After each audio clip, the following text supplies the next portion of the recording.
Yeah. Hey, let's start the show. Are we starting? Yeah, we're starting. It's.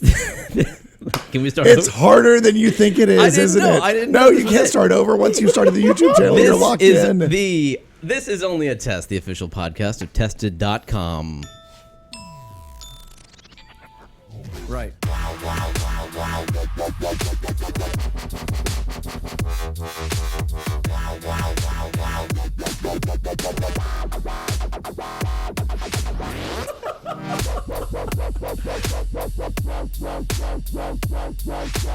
Look at that fucking squirrel on my bird feeder. And then suddenly, the Enterprise D's bridge. Norman Chan is on vacation in China, and I think he's regretting it already. I am Jeremy. I'll be your host today. I apologize in advance. To my right is Will Smith. Is it Professor Hawking? I can't tell. My voice is a little jacked up today, so I'm going to get some vocoder help as needed. To my left, Kishore Hari, the Hello. senior science correspondent. Hello. How are Good you? to be back. Good. Well, gentlemen, we are doing a podcast here, and we're going to jump right into some quick pop culture news. Oh, are we allowed to Has talk left about the pop inmates culture? in charge of the asylum. Excuse me, Professor Hawking, what was that? Norm has left the inmates in charge of the asylum. That's true. Very much so. So I was not able to attend the Silicon Valley, the very first Comic-Con, the Silicon Valley Comic-Con.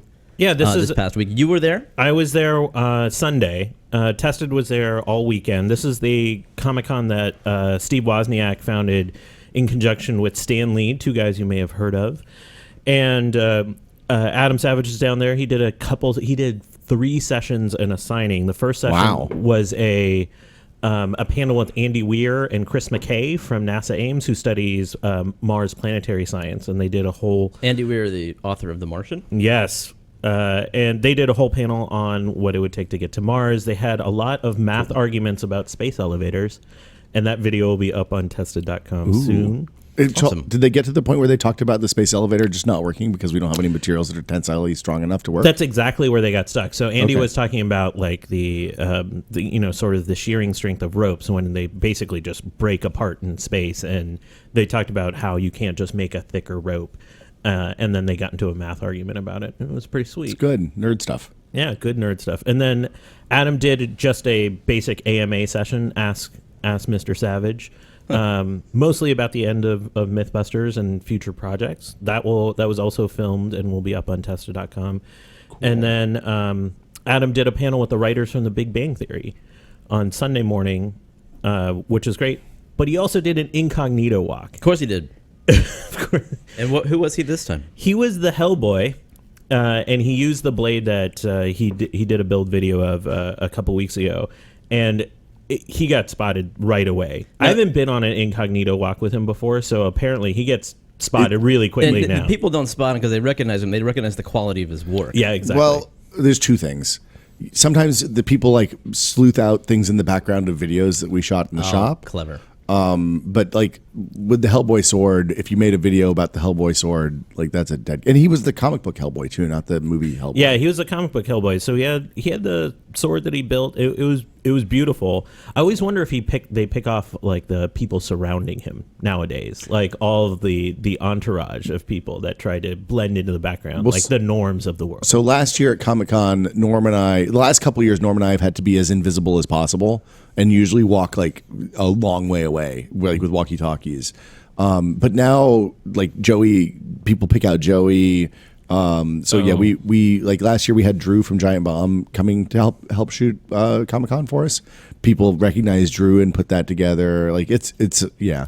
Well, the best part was a kid recognized him before he got into the exhibit floor in this sort of like check-in area, and just came running, like screaming, like Mr. Savage, Mr. Savage. Like there's no question. No question. And does like a face plant and starts sliding towards Adam and like comes to a rest like a foot before Adam. And you actually, I think it got caught a little bit on video. So was that Hellboy costume as hot and sweaty as they usually are?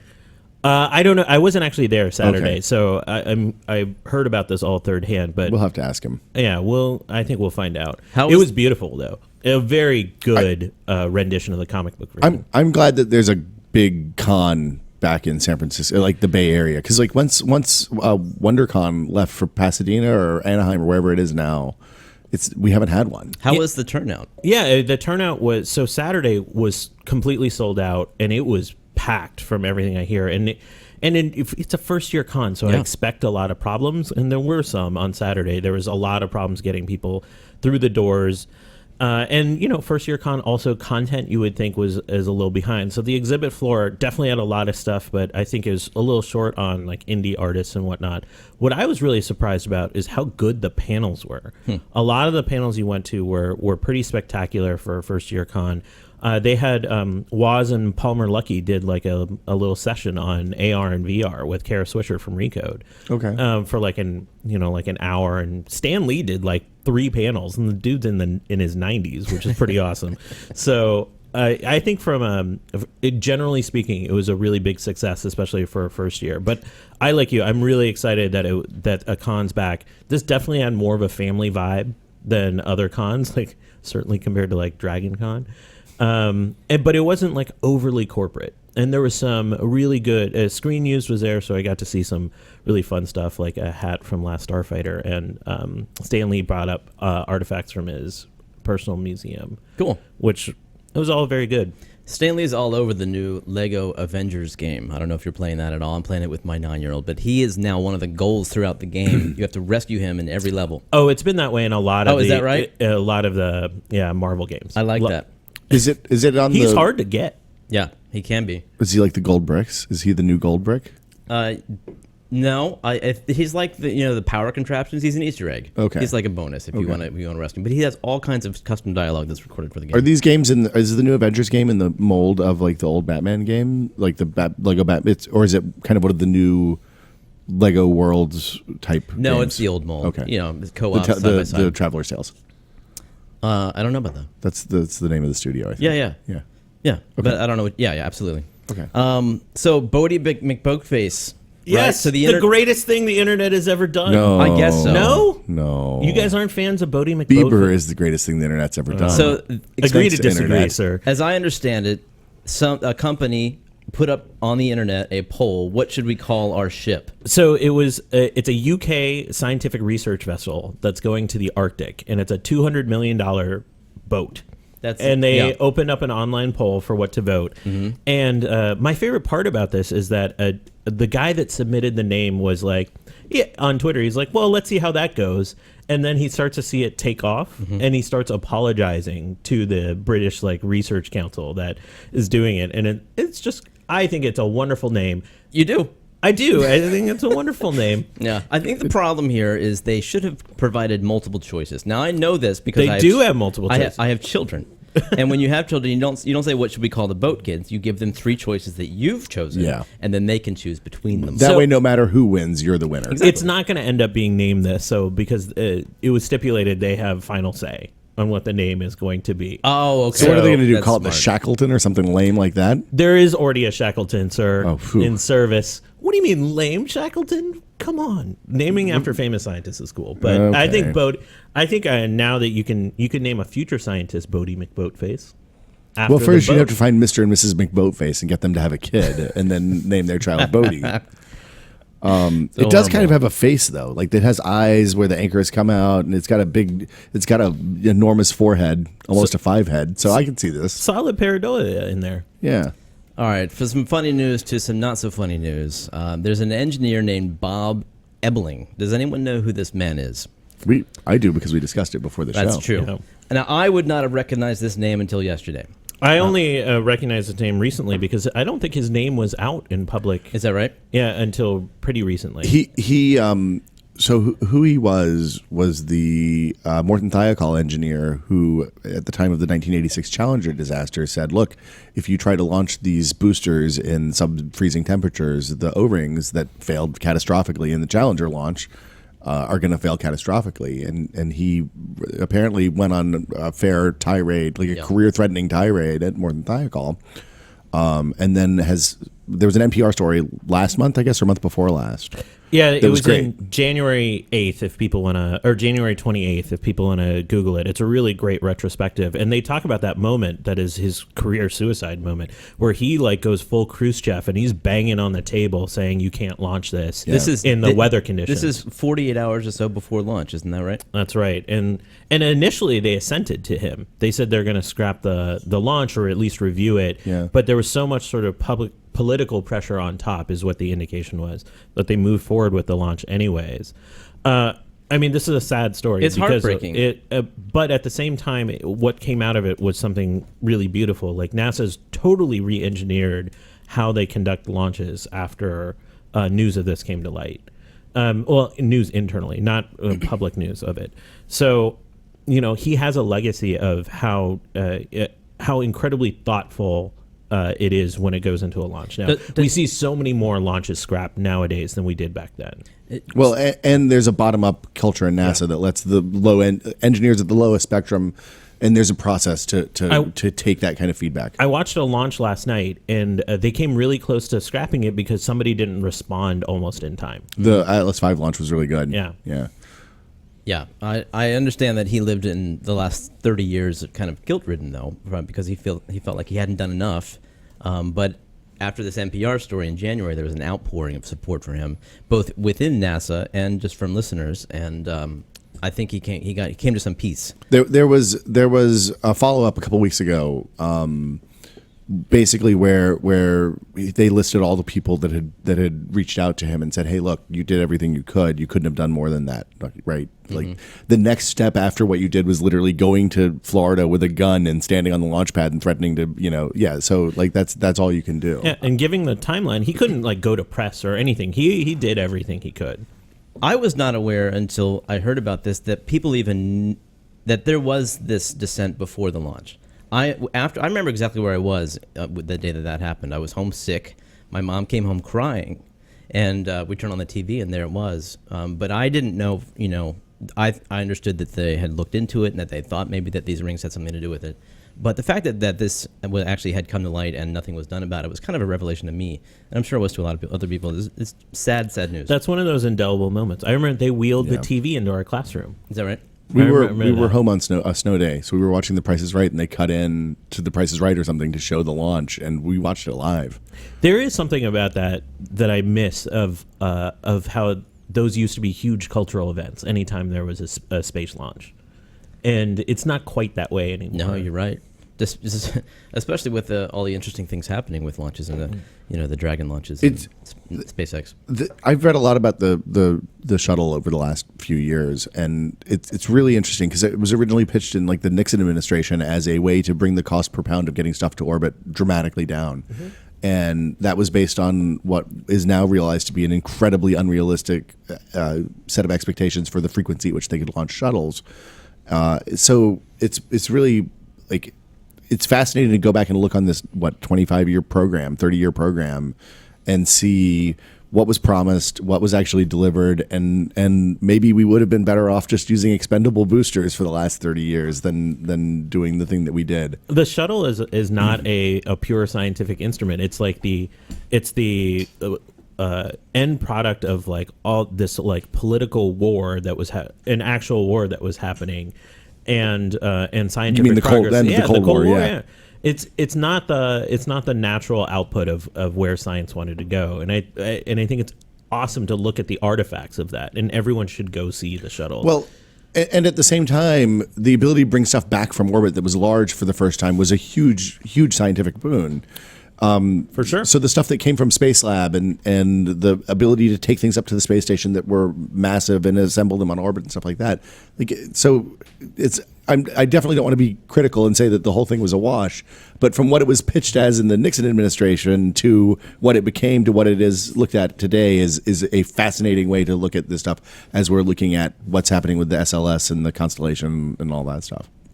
Bob Ebeling is not the only member of the tech community we lost. We also lost Andy Grove, the former CEO of Intel, who has more of an impact than I even knew about. I think this is one of Andy Grove might be one of the most important figures in all of Silicon Valley. He's right up there with Bill Gates and Steve Jobs and Larry Ellison and all the kind of titans of And I don't think people outside of Silicon Valley know much about Andy Grove. So he was employee 3, I think, at Intel. Gordon Moore and Robert Noyce. Robert Noyce, yeah. I always forget. I always remember. Everybody remembers Gordon Moore. The reason I know is because every foundation is named after them. Oh, there you go. But he came in, was a survivor of the Holocaust, came here with no money, got an education in New York, got his PhD at Berkeley, I think. Yep. Chemical engineer too, not a computer scientist. Substrates were really important back then. They turns weren't. out. So yeah, he ended up being the president and CEO of Intel during the boom up until I think 98 or 99 when he retired when he got prostate cancer. Yeah, well, if for people that remember the commercials with the people in the colored protection, there you go. The bunny suits. The bunny suits. That was his time. The Intel Inside, the rise of the Celeron and the I can't remember the chipset now. Oh, the 144 Celeron. No. Oh, the chipset name. We're gonna. It all fades anyway.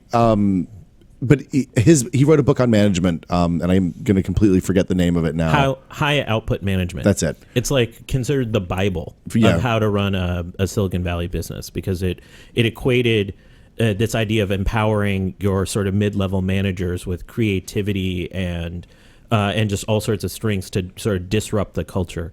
Sorry, I'm using the buzz terms, but like he almost invented them. The point is, he by empowering a bunch of small teams at mid levels, he essentially made a bunch of startups inside his companies that gave people the ability to make real change and do good stuff. He's a fascinating guy, and a lot of people don't know who he is. You were saying he was a real mentor, even outside the book. He would meet with people. In Silicon Valley. So after he retired, he met with every CEO. There's a great story in Wired about his legacy that links to a video from an award ceremony last year where he appeared, and like Mark Andreessen, Mark Zuckerberg, all of these sort of titans come on and talk about how Andy would come visit them and talk to them about management and how to think about their companies, and they couldn't have said nicer things. And beyond that, he got Parkinson's later in life. And he worked with a lot of scientists on this topic. And so I know multiple Nobel laureates that talk about Andy Grove as one of the most brilliant people they've ever met in their life. This guy, I think he has a massive legacy. And it can't be understated what you said at the beginning. He's a Holocaust survivor that came over. And in light of certain ridiculous political commentary of late, I think his story of what it means to be an immigrant and how these arbitrary boundaries that sometimes exist between nations can really disenfranchise certain people that have incredible potential is a story that should linger, especially right now. It's very relevant. Two great losses. We have one more item on the pop culture news, and it is that Batman vs. Superman is getting terrible reviews. I don't know how. I think Zack Snyder went Zack Snyder on this, is what it seems like, because on Rotten Tomatoes is down in like the low 30s last time I checked. Oh my gosh. What was it, 11 when I looked last night? So it's improving, tracking upwards. I don't know. Oh my God. I'm so upset. And I'm so upset not because I expected anything differently. Yeah. The DC animated universe is so good right now in terms of the movies they put out. You know, I watched some of those. I was watching HBO or something the other day. They have a bunch of them on HBO Go, and like the Dark Knight Returns one is really good. It's really well done. The Wonder Woman one was pretty good. Like what are these animated films? Yeah, these are all instead of doing like the animated series like they used to do with Batman the Animated Series and Justice League, they just started cranking out movies that are about an hour and a half, 2 hours. My favorite is the Flashpoint Paradox. I haven't seen that one. It's kind of violent. Don't show it to your 9-year-old. But it's really well done. They're coming out with The Killing Joke this year. Mark Hamill's returning as the Joker, and Conroy's coming back as Batman. That's one of my favorite graphic novels of all time. So is that the one with Hush? Or that's no, Halloween? That's Halloween. Yeah. So I just can't understand it. Well, in light of the fact they have the better source material. None of us have seen the movie. This is true. Like, I like The Watchmen. I don't dislike The Watchmen. I think that is a fine Zack Snyder movie. It's a little drab, but I think that's the source material, not the film. Yeah. like it seems like a lot of times people try to make too much movie in one superhero movie. So, like, do we find out how Batman becomes Batman? Apparently, yes. He's bitten by a radioactive bat. Yes, that's Yeah. the origin story. And so I think Superman's parents are murdered in an alley. That's what I heard. God, not again. The reviews I read basically are like, this movie was a long, drawn-out way to set up 10 more movies. And that's the stuff we don't need. Well, I mean, at least Marvel told stories when they were doing that. Right? I've been a fan of the Batman movies, the Christopher Nolan Well, they ones were so amazing. far. Those They're were great, right? So, I'm sorry that they went off the rails with that. The Superman movies I could kind of do without. I was not blown away by those. The one thing I will say, somebody pointed this out on Twitter because I watched Man of Steel the other day when I was flat on my back again too. That movie makes Superman interesting because instead of your Boy Scout who's invincible and can defeat anybody with all powers, he is somebody who's new to his powers, is finding his way, kind of defeats the bad guys, but at this incredible cost. So he is at least an ambiguous hero, which is kind of new for Superman, right? So like I like that as I don't know that was an intentional setup for what became Batman versus Superman, but like that's more interesting than, and I love those Christopher Reeve movies, but it's more interesting than, look, I'm the face of America, I'm the best person there is, and look at how tight my pants are. We needed that in the 80s. You like some of the Christopher Reeve movies. Hey, Superman 3, that was like my favorite one. Yeah, But but as a kid with but you Richard forget- Pryor. When but that you woman forget gets sucked into the computer, I still have nightmares about that. But you forget there was a 4. No, happily. Look, the bit with the hair and the anvil in the beginning of Quest for Peace is amazing special effects. I even forgot that was the All subtitle. right, let's move on, yeah. guys. Let's hit me with some segue music, Professor Hawking. Hit you with some segue music. Hit me.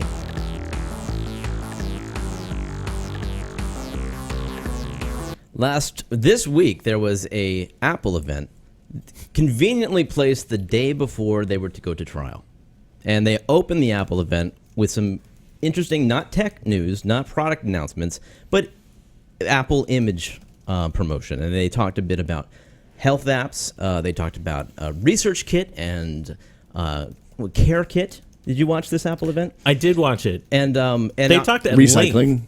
Yeah, and exactly. They're a very interesting robot about that they use. Oh, for we got to recycling. save Liam till the end. Liam was my favorite part of this Apple event. I thought it was interesting that they opened with this kind of image promotion.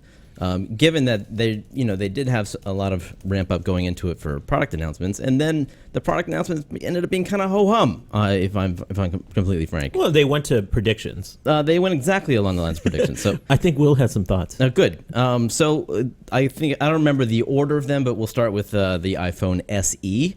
This was announced. I like that they started the press conference by talking about how they're making the world a better place. That's right, Professor. Instead of how many things they've sold. He ran out of juice. Yeah. That's right. Yeah, because it was all about how much stuff. Hey, didn't they get to how much stuff they've sold?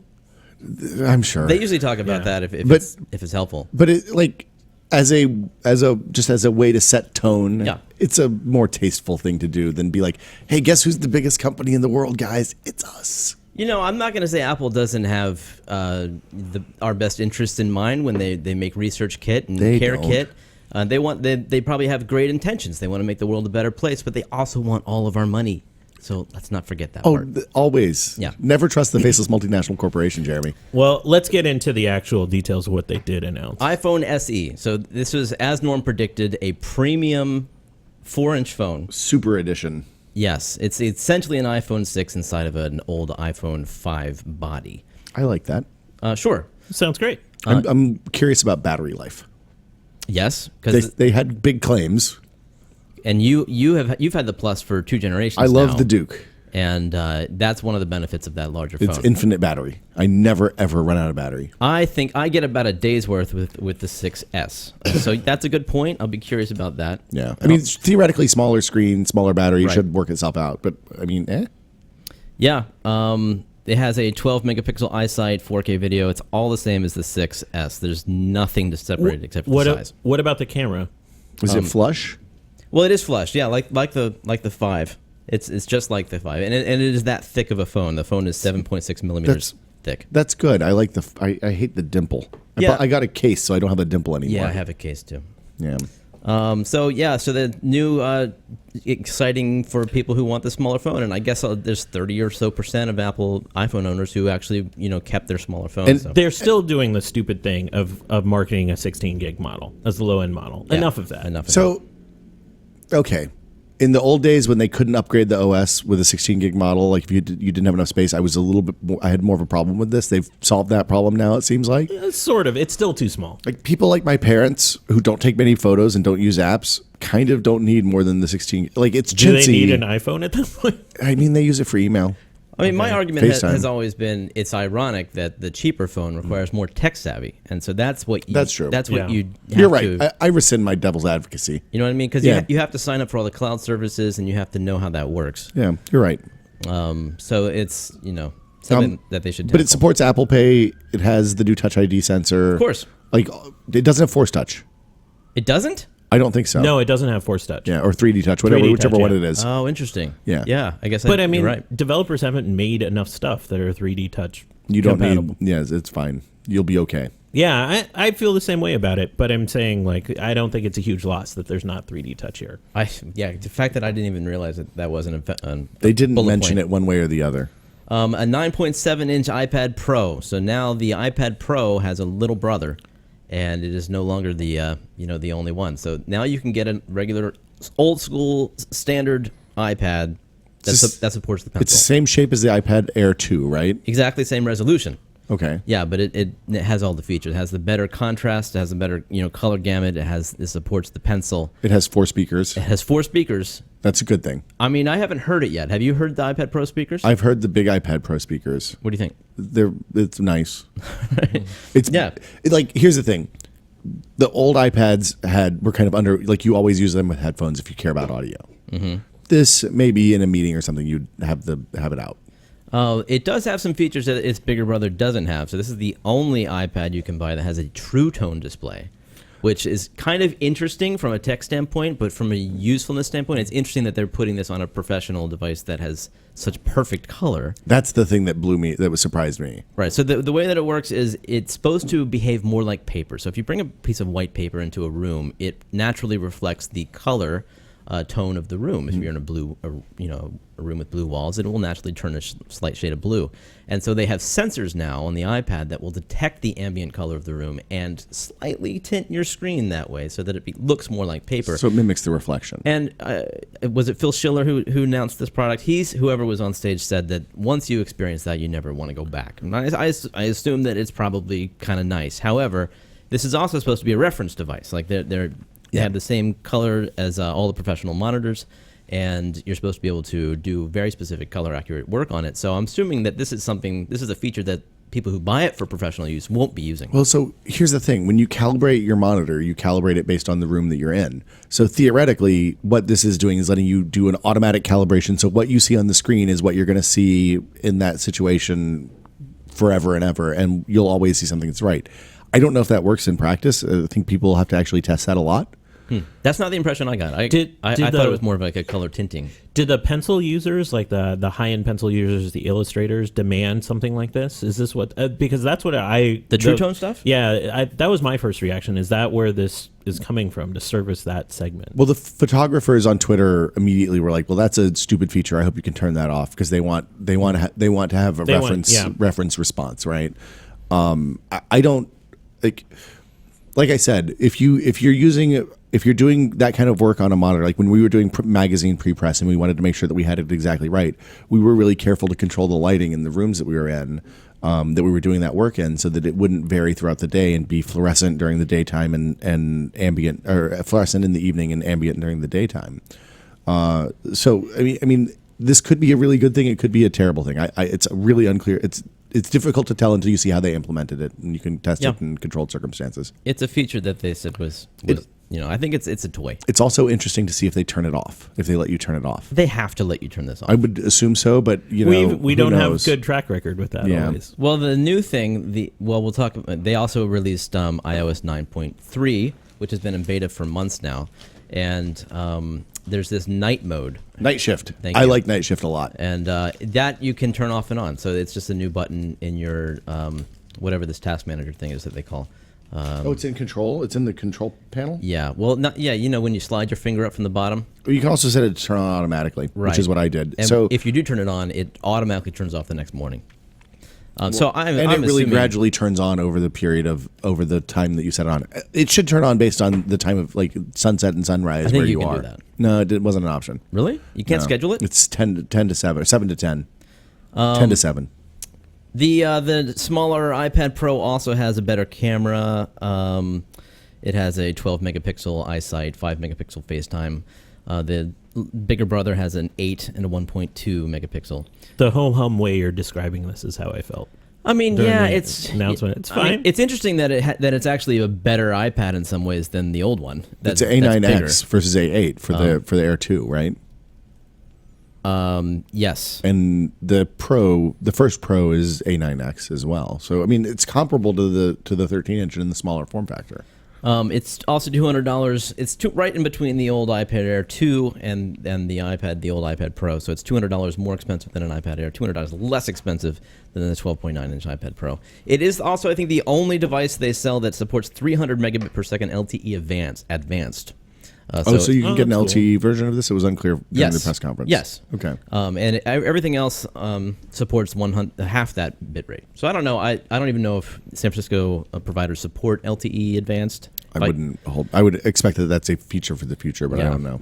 So that sounds like pretty fast. And they've also unveiled 256 gigabyte versions of some of their hardware, including this new iPad Pro, which is a lot of space. Interesting is that they have smart keyboards for this size now too. It was unclear to me if those new smart keyboards will work with the old iPad Air 2, and they were kind of expensive. Why would they work with the iPad Air? They don't have the side connector. It has to have a physical connector. It's not Bluetooth. No, I'm pretty sure. Physical connector. I'm gonna go look right now while you guys keep talking. But that's the thing is like any iPad supports a Bluetooth keyboard. Well, right, but So that's what kind of surprised me about the first iPad Pro. Is really the only interesting thing about it was that it supported the pencil, and now this one does as well. have you guys used the pencil at all? No, I haven't used it John either. Lasseter did though. John Lasseter gave it a big thumbs up. Right? Oh, he drew Woody and Buzz, right? Yep. He's friends with the company. So I don't know. iOS 9.3 is finally out. Like we said, it has night shift, which is supposed to be better on your eyes, help you sleep better. It's $150 for the smart keyboard. Oh, damn. It's Apple, man. Holy shit, though, that's like a $30 keyboard, right? I thought it was going to be $100. Does it have damn. backlit keys? I don't care. I mean, $150. It should wash my dishes. The pencil is what, $100? Holy shit! It was $170 for the 13-inch. The world's gone crazy since I stopped covering this stuff. Yeah, Apple, man. I told you they want all your money. How are they going to get it if they don't price You've their really, stuff like you've that? really taken a dark turn since I left. On Apple? Yeah, I have a reputation for being the Apple fanboy here, Yeah. and I think it's unjustified. as the new Gary, you're really letting the side down. You have turned over recent months. Hey, look, I'm just completely honest. I want the excitement that we had for the first several iPhones and the first iPads, and The market's only changed, thing, man. the only thing that I was really excited about going into this was the hope that they would. They also announced new Apple Watch bands. I like the nylon watch bands. You can get the same thing for like $8 on Amazon right now. The only thing I was excited about was the prospect of a new Apple Watch, and I wanted to see what that would be because we're back in the early days of Apple products again, or an Apple product. And all they did was lower the price. Yeah, they lowered the price, so that's nice. That's great. They released some new bands, but I want to see what the next gen watch is. I think we're not going to see that for another year. You think so? I don't know. Maybe this fall.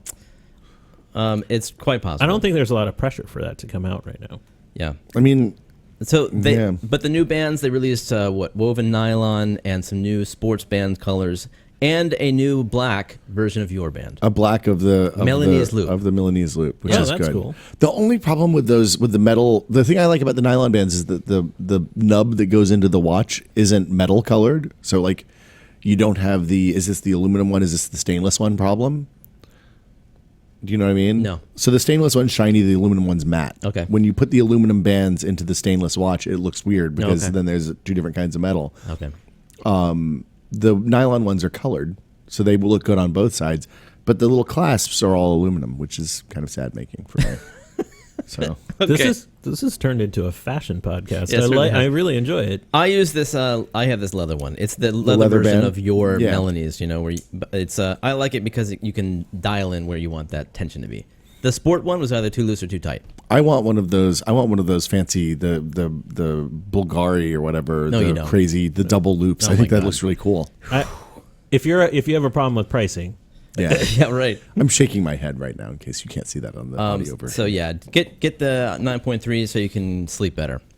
The news improvements my dad will really like because he sends me a lot of email from that news app. Dude, I was gonna ask, does anybody use News? Because people. it seems like a decent app, but I don't use the thing.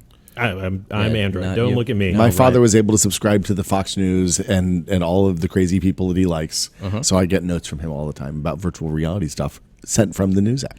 On the iPad, he browses that. I think on the phone too. Cool. You know what? One interesting thing is the education stuff in 9.3. Edumacation? It's like finally they have figured, okay, people need accounts on the iPad, but unfortunately they're only letting students do this. Fine. Okay, so we'll start there, and it's a pretty good use of it. I could see teachers being pretty excited about this. You can set it up so that you get all of your students on one page, and then hand them the iPad. They access their account, and they can engage with whatever apps you've whitelisted. So as a parent who's now giving a kid an iPad on a fairly regular basis, Yep. I'm really disappointed in the lack of granularity in the parental controls. Oh, really? Yeah, like you can't set like I expected something akin to the Kindle stuff where you can set time limits on apps and stuff like that, and you can't do any of that. You have to manually That's true. you have to have actual conversations Kindle with your does child it the about best. that. That's right. Unless you get the walled garden, actual tablets, but those stink now. I had comparatively. a friend who developed an app for the iPad that allowed you to set time limits for usage, and but then what it would do is once the time limit was up, it would send you a local notification repeatedly until you entered the code, so that if the kid was playing any game, he would just get a So he hacked around it. ding, Yeah. and then it would get like an okay, and you press it, but you couldn't get back to the game because it would just spam you with notifications. That's really lame and awesome. But that It's was a good idea. Like that was the way that he got around it. It got released only for about a week before Apple found out about it and said, "No, you're violating our terms of service." So like from my perspective, I would be fine with like, hey, you can do your learning the alphabet app as much as you want, right? Like I'm fine with her having eternal access to that because it's good and it works and, Yeah. and she likes it. And you don't have to do the work. Well, it's not even that. It's that. Like, well, you know. Now it's getting critical of our Yeah. parenting techniques. Damn it, he's right. I trained my kid on the to use the potty using my tablet, so I have nothing to comment on here. Wow. My kid just said, "Hey, I'm tired of using diapers, Dad. We got to stop this." Oh, nice. Yeah. I tried And iPad. she's 7 now. I tried you can use the iPad if you're on the potty when they were being potty trained, and they just sat on the potty for an hour. Yeah. And like no progress. It was just like their way to get the iPad. There's no multitasking when you're that age. Yeah, I guess not. Right? I guess not. So what now? We got. Can we talk about Liam for a second? Liam was the best thing of that whole thing. Oh yeah, no, The- good point. If I thought, yeah, absolutely. I thought you meant the guy who trained Batman, but no, you mean Liam the robot. Liam the robot, the one that like artfully dissected used iPhones as part of their recycling campaign. First of all, I didn't realize this, but I think I get this name right. Lisa Ann Jackson, who used to be the head of the EPA, runs their sustainability program now. She got a better offer. I guess that's a better offer. Yeah. But that robot was cool. It was really reminiscent of the Google's hard drive destroying robot.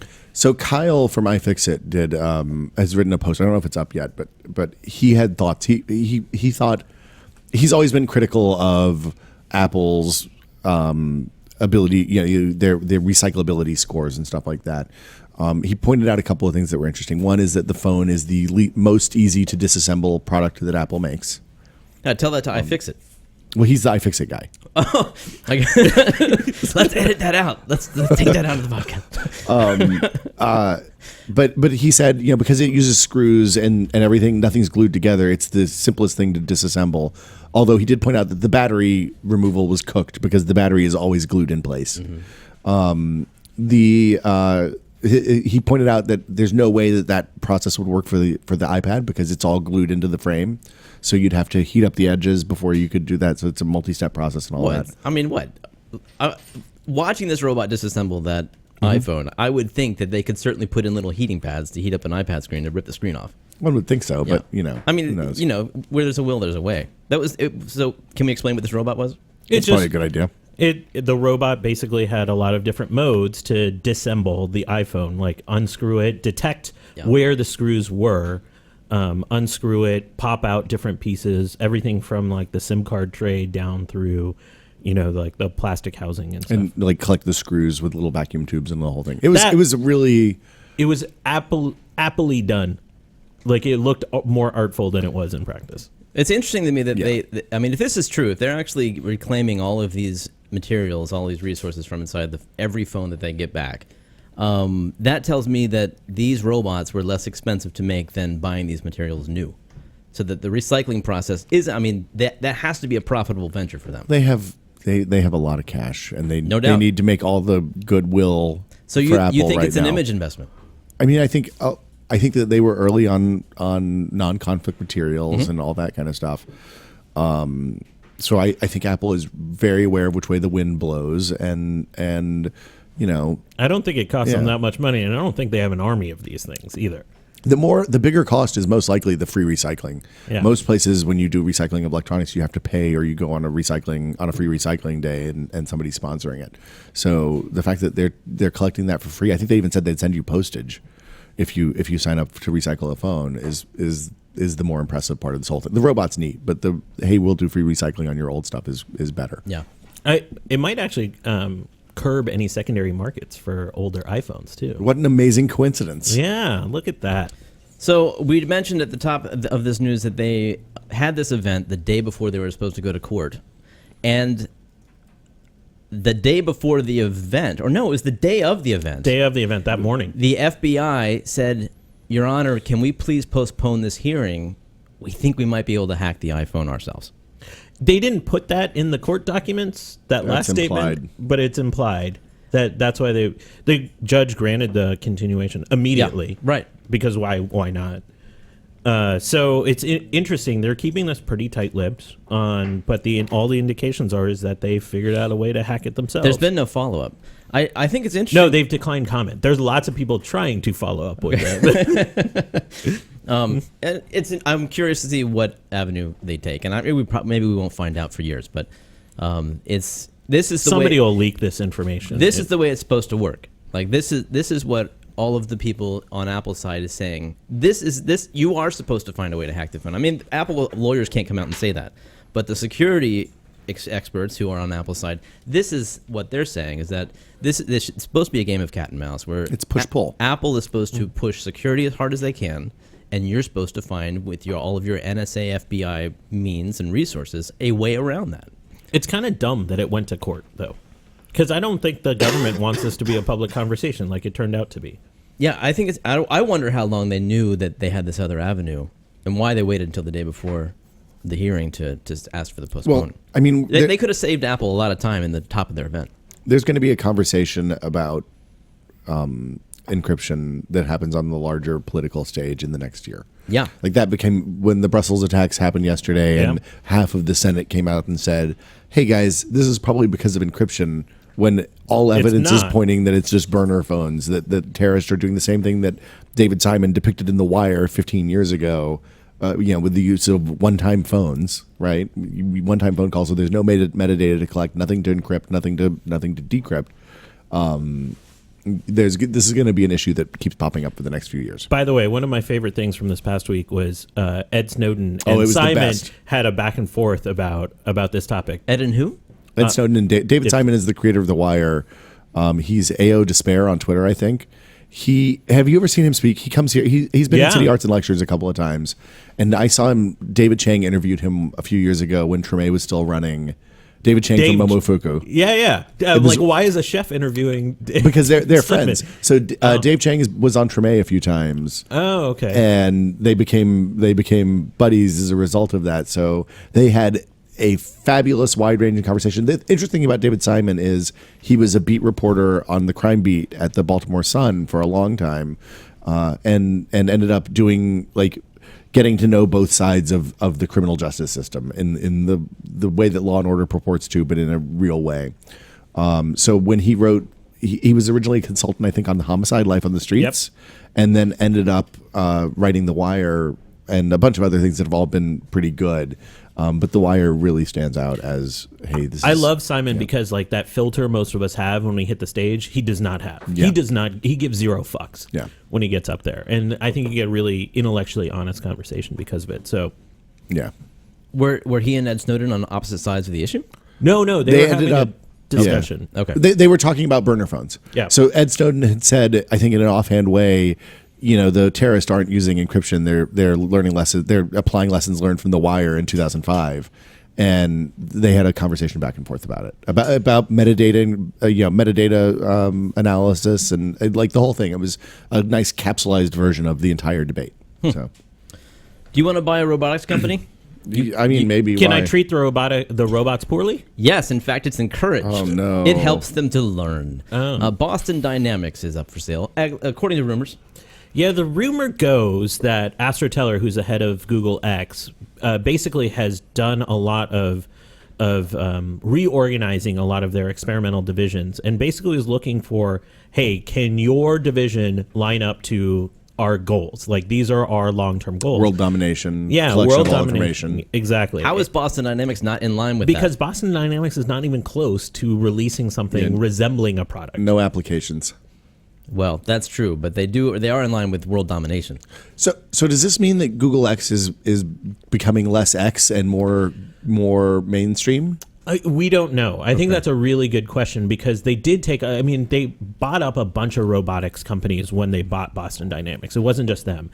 And they took a lot of the engineers from those other companies and have interred them in different places within Google X, as best we know right now. So there is some indication like, hey, they are trying to do something with the technologies they purchased.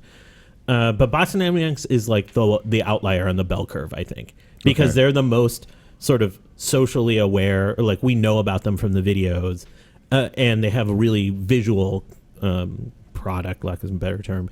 But like, what is the application of these things? It's hard. Like, we can't just keep saying search and rescue and be like, and say, okay. Well, but they are involved with hardcore computer intelligence, as evidenced by AlphaGo and their search algorithms. So they've got that side of the equation. The other side is hardware, robotics, which is the car, the self-driving car. Yeah. I would think that there would be some sort of middle ground where a humanoid, an artificial intelligent robot, a sentient, robot that can actually navigate a terrain or an environment would actually fall in line somewhere there. This is where humans screw it up. There's also some rumors that I read that the Boston Dynamics sort of culture and engineers there were not as welcoming to make that sort of shift. Is that right? Yeah. They weren't welcoming of their overlords as you might think, a company that makes robots like that. Well, I mean, Boston Dynamics, though, like there's been a massive brain drain in terms of roboticists. Like if you look at the people that we've talked to over the years that tested, like a lot of them no longer in the university settings that they once were and are now working at Google, Boston Dynamics, Google Robotics, Uber, Amazon, Tesla, right? They're at one point, I think somebody said that they came into Carnegie Mellon's Robotics Institute one morning and like everybody was gone. They just walked around and it's like, well, shit, everybody cleared out their desks last night. Where'd they all go? And then they showed up at Uber a couple of weeks later. So it's a period of great flux in that world. That's interesting that they showed up at Uber. I'd heard that Lyft was looking into self-driving cars, but I guess this is an Uber thing as well. They're going to try to beat each other. Isn't that the rumor du jour? Like every company has a rumor that they're starting a self-driving car. I mean, if you look at it, if you look at cars as a platform in the Larry Lessig sense of what a platform is, it makes much more sense for us to not own cars and us to subscribe to a service that picks us up a la Uber that is driven where either our car goes out and is part of that fleet and we get money back every month from our cost for running the car, or we just buy a timeshare or a time slice on that fleet to get around, to commute, to run errands and all that stuff. I mean, why think about all the space in big, urban, expensive areas that we waste on parking? Oh, for sure. I totally agree. It's just like I made a flippant joke because I feel like there's a rumor about every Valley company right now investing in the intelligence related to this. Machine vision, robotics. It's become passé to a certain extent. I was very excited about the idea of having a self-driving car, and then I found out that we're probably not going to own cars in the future, and I became less excited. I want to have a car in my garage that I can, power on. You can keep your ancient 2020 Ford Explorer and drive around wherever you want. I think that Fill it with dinosaurs. I think that's like the predictions of self-driving cars. I'm one of those old school people that I think American culture is really deeply ingrained with the automobile. With the automobile, and I think it's going to be a harder shift than we expect. I don't know, man. I think it's a generational shift, right? I think the eventually the olds who drive will die off, and all the. And when you say olds, you're talking about us. Hey, look, I'm the world's oldest millennial. This is what the New York Times millennial quiz has told me. Dude, I was listening to a science story this morning that referenced a study that 38 was middle-aged. That was the term. I was like, "Fuck this, man!" Congratulations, man. Yeah, I know. You've turned the corner. I hope you've done everything you want because it's all downhill from here. Yep. Yeah, I just look, if I could get in my car at 10 o'clock at night, recline in the seat, and be like, "Hey, take me to Portland," and I wake up in Portland the next morning, I'm totally into that. That's a train. Great. You could do a train. Trains suck. You have to ride with other people. It smells bad. Trains don't all smell bad. Yeah, You're taking the wrong trains. Every time I've been on a long haul train, it smells bad. One car you can buy with autopilot today is the Tesla Model S, and probably the Model X as well, too. yeah. Does that have autopilot? However, they have announced more details. Tesla has about their upcoming Model 3 release and how you'll be able to buy one of those. This is a really nice segue, by the way. Thanks. Whether or not that will have autopilot remains to be seen, but we have known for a while now that the end of this month, the last day of the month, was it the 28th? 31st. No, 31st. It's not February. So the 31st, they will be having an event where they'll be releasing all these details. We'll learn all about the Model 3, and you'll be able to place your order that day. What we learned recently, though, was that if you want to get in early, what you want to do is go to a Tesla dealership that day. And buy a Model S. Well, that would be the best way to do it. Yeah, or an X. If you either are one. a Tesla owner, you get priority. But if you're not, you want to go to a dealership, you'll be able to place your order that morning.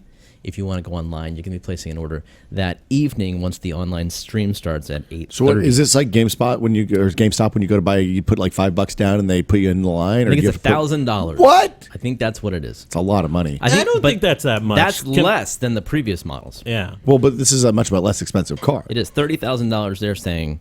I believe that must be after rebates. Do you have to pick the model you want and all that now, or do you? Probably. Okay. But I think I'm sure you can change that. And the This is idea, like putting $2 down on a $50 game. When will you get the car? well, that remains to be seen, doesn't Yeah. it? They're hoping, like I know that I'll get the game. they're targeting the end of 2017. However, Tesla has not made their deadlines in the past. Yeah. With much accuracy. the end of 2017. believe Yeah. so. It's the start of 2016 now. Well, yeah, we're heading into Q2. So do I get interest on the money that I've given them? No. What? You get your car before other people, and if maybe there's probably some people who will get the car and then be able to flip it because there you go. That's like I don't think you can. Can you sell Teslas? Is there supply and terms demand. of service or something there?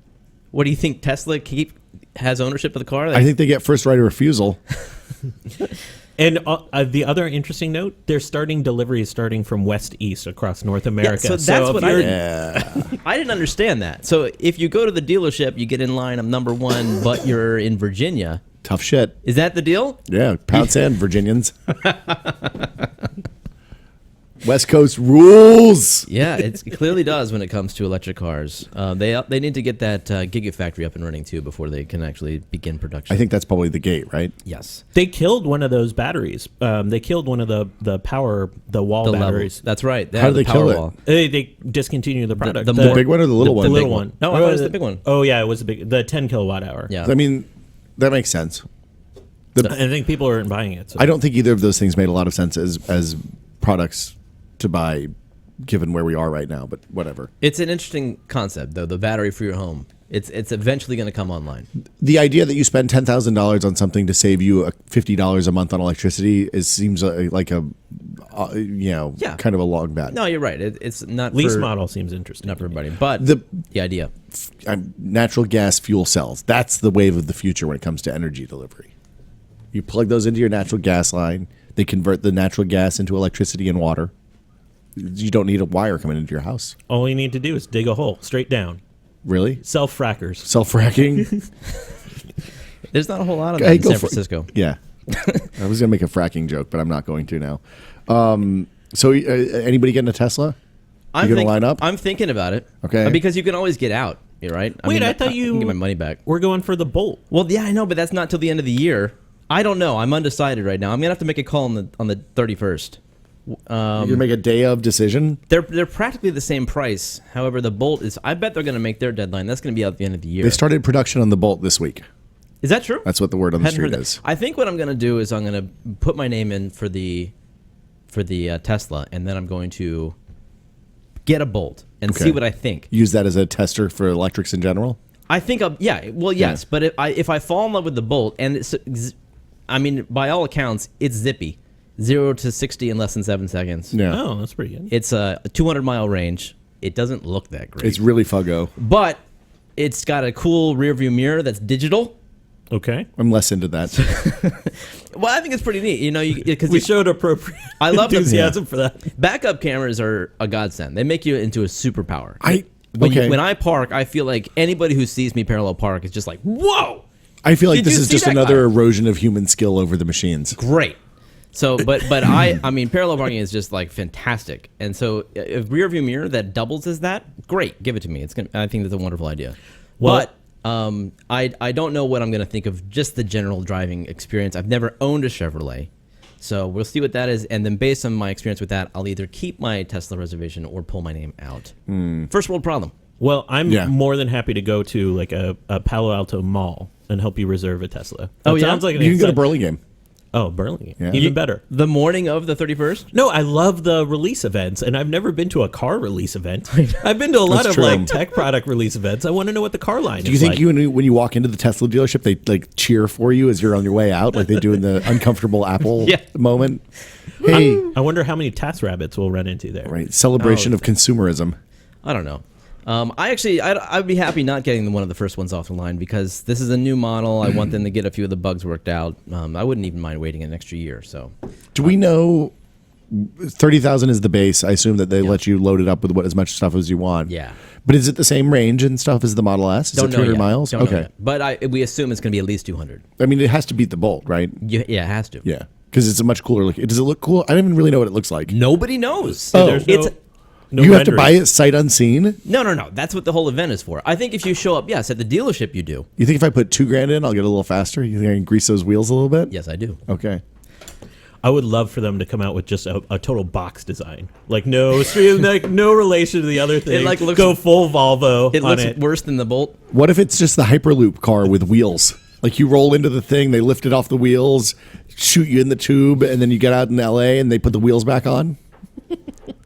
Oh man, That's what I want. that would not be in line with expectations.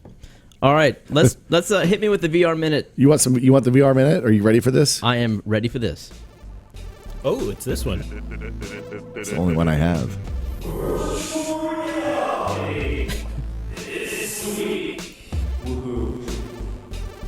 I'm just imagining Norm yelling that from the People's Republic of China right now. He's- H-O-O-O. Nice. Are you a little tired of VR? Yeah. Last week I was, for the first time in my life, tired What? of VR. I know that hurts your feelings, especially. But GDC was as tested as What? no. We covered a lot of VR last week What? because that's what we're into here, and it was just overdose. I mean, it was just a lot of sensory manipulation. And one experience after another, and I would have to say I enjoyed it, but man, I was exhausted. I did not need to read about VR at the end of the week. However, there is one thing that I would like to recap before we move away from GDC, and that was one last demo that I had time to see at the end of the whole week, and that was Vanishing. Jeremy, I am very disappointed in you. How does Professor Hawking have a conversation with people? Does he motion like I need to say something now? You know, he has visual detection to actually type, so he can type faster than Will types, I think. Well, that's Maybe. doesn't surprise. Are you, Actually, in reality, when he gives talks, it's pre-programmed. I think he just talks whenever he wants and people listen. He is Stephen Hawking. Wow, all right. no typos. Good for nicely you. done. Nicely done. The game is Vanishing Realms, and it was one of the games that Valve showed. Oh, is this the action RPG? Yes. Ooh. Well, when I hear action RPG, I think of a third-person game. Diablo. Yeah, this is not third-person. Okay. This is a first-person RPG. So it's like Destiny. I didn't play Destiny, but that's a multiplayer game. It's an action RPG that's a first-person shooter instead of a whacking people with sticks and swords and stuff. It's a whacking people with swords kind of game. Yeah, for sure. But I don't want to go into it. But I don't want to go into all the weapons that you get. But you do get more than a sword. Okay. It's made by I think employee number 3 at Valve. Ooh. Old school guy. Did a lot of work on Half-Life 1 and 2. What's his name? He did all the sound on Half-Life 2. His name is Kelly Bailey. Yeah, I remembered that. Good job. Yeah. And is he related to Justin Bailey? super nice guy. And Valve said, we've been playing this a lot in the office. I think a week before GDC, they said, why don't we demo your game? So they invited him to come down with them, and he got, demo time. And it's worth seeing. This is going to be a good game. It's going to be out on Vive release day, which is really 2 weeks away. Wow. As Steam Greenlight. So it's going to be early access. Okay. There's maybe 3 hours of gameplay so far. This is like what he's calling Chapter 1. There's Chapter 2 to follow. One guy made this whole thing. Now, this alone over a period of about 7 months. That is awesome. I mean, when you see what's inside this 3D game, it's and you can even imagine what's involved with game development. You got sound, lights, special effects, modeling, animation. He did all this stuff, and that's really, really cool over the course of less than a year, which kind of it harkens back to the early days of video games when you had Jordan Mechner and people making one game that was just like one singular vision. And I think that's one thing that this game has going for it. It's a first-person, as you said, dungeon crawler kind of slasher game where you it is room scale in the sense that you can walk around an environment, and then you got chaperone. Teleport. The chaperone that pops up if you walk too close to a wall, and then there's a teleporting mechanic where you aim at the ground and you hit a trigger, and then you teleport there. How does the room, like, there's a lot of differences in how the room teleports with you. Like, is your place do you always teleport into the right place in the room, or does the room center on, like, how did that work? That you teleport to exactly where you aim. So if you aim right next to a wall, you'll teleport right there. And your room stays oriented. It has to, right? Well, what do you mean? But if you teleport right next to a wall, then you're next to a wall in your room, then presumably you could be oriented in such a way that you can't get to half of that room. Yes, and okay. so you have to teleport again. Okay. And I got to say, this opened my eyes to one of the downsides of room scale, which is that I wanted nothing more than to walk around these environments. Mm-hmm. I mean, and as I did, it was incredible. But within feet, up comes chaperone. And then I have to sort of figure out the puzzle in my head. Okay, I have to physically walk backwards and then teleport forwards. And so I had that's so frustrating. I had to maintain a sense of my actual physical space. And I think the more immersive, successful room scale games will be ones that only allow you to traverse an area where the game world is only the size of your. You don't think space. that's something you can get used to? Well, I'm sure, and I got to say, I am diving into this game as soon as I can. It's fun, and it's worthwhile. But Chaperone was a curse as much as it was a blessing, because you hit these barriers that take you out of the experience, and then you have to sort of figure out how to deal with it. Yeah. Well, part of the challenge is that they had to build Chaperone to work with different size rooms. So. Mm-hmm. Like, if they knew that everybody that was using that was going to have a 15 by 15 room, you design the world to match the rooms, and then you teleport from room to room instead of from position to position inside the rooms. But since the chaperone area can be like 1.5 meters by 2.5 meters or something like that, all the way up to 4 meters by 4 meters, then you're 5 meters by 5 meters. Who knows what your sizes are going to be, and that makes it really complex. The thing I will say is that we set up our stuff in a room that was way bigger than I've used in ages, like a 20-foot by 20-foot room. And it is magic when you're in that kind of huge area. Yeah, and you can just kind of the limit is the chord length. It's amazing. That's what I wanted. When I played in this game, and after I was done, I was chatting with him. I said, what this game makes me want is just an immense play space, where with my lighthouses in the corners, and I can just explore. I mean, that would be magical, and VR is magical. But that's what I wanted after having this space in front of me that I could explore. I think I'm going to empty out my garage this weekend and go get a storage unit and move everything in there. So the mechanic is fun. You have real sword fights with bad guys. That's your first weapon, and it's a lot of fun. One thing Kelly was telling me was that throughout GDC, everybody had a different fighting style, which is interesting because most games, traditional games, you have to learn the mechanic. You have to learn what the game wants you, how the game wants you to fight. But he was saying, tall people would reach in over the bad guy's shield and stab him in the face. Oh man, That's funny. Short people would adopt a more defensive stance. He said I had a jabbing style that he'd never seen before. He said because I had seemed like I had good reflexes. So apparently that is an interesting development that he didn't see coming. Well, this is one of the things that people don't realize if they've only played, like the difference between having hands and having controllers is, and I posted this on Reddit a few weeks ago when people were asking about this, but like the difference between having hands and having controllers isn't just that you have access to verbs as a player and a game developer that you wouldn't have otherwise, like lifting things or tossing them or catching them and things like that. It's that the variation inside those actions, like swinging a sword, is from you press the button and the sword swings in the same way it always does, and the check for the developer is, oh, is there something that's going to collide with inside the range of that sword? If yes, then somebody takes a hit. If no, then it doesn't. It is that you have all the variability of human physiology inside that action, and that is incredibly powerful and feels amazing, right? Yeah. How did it handle collision with short swords and shields? Well, you deal with it. Like he had the right.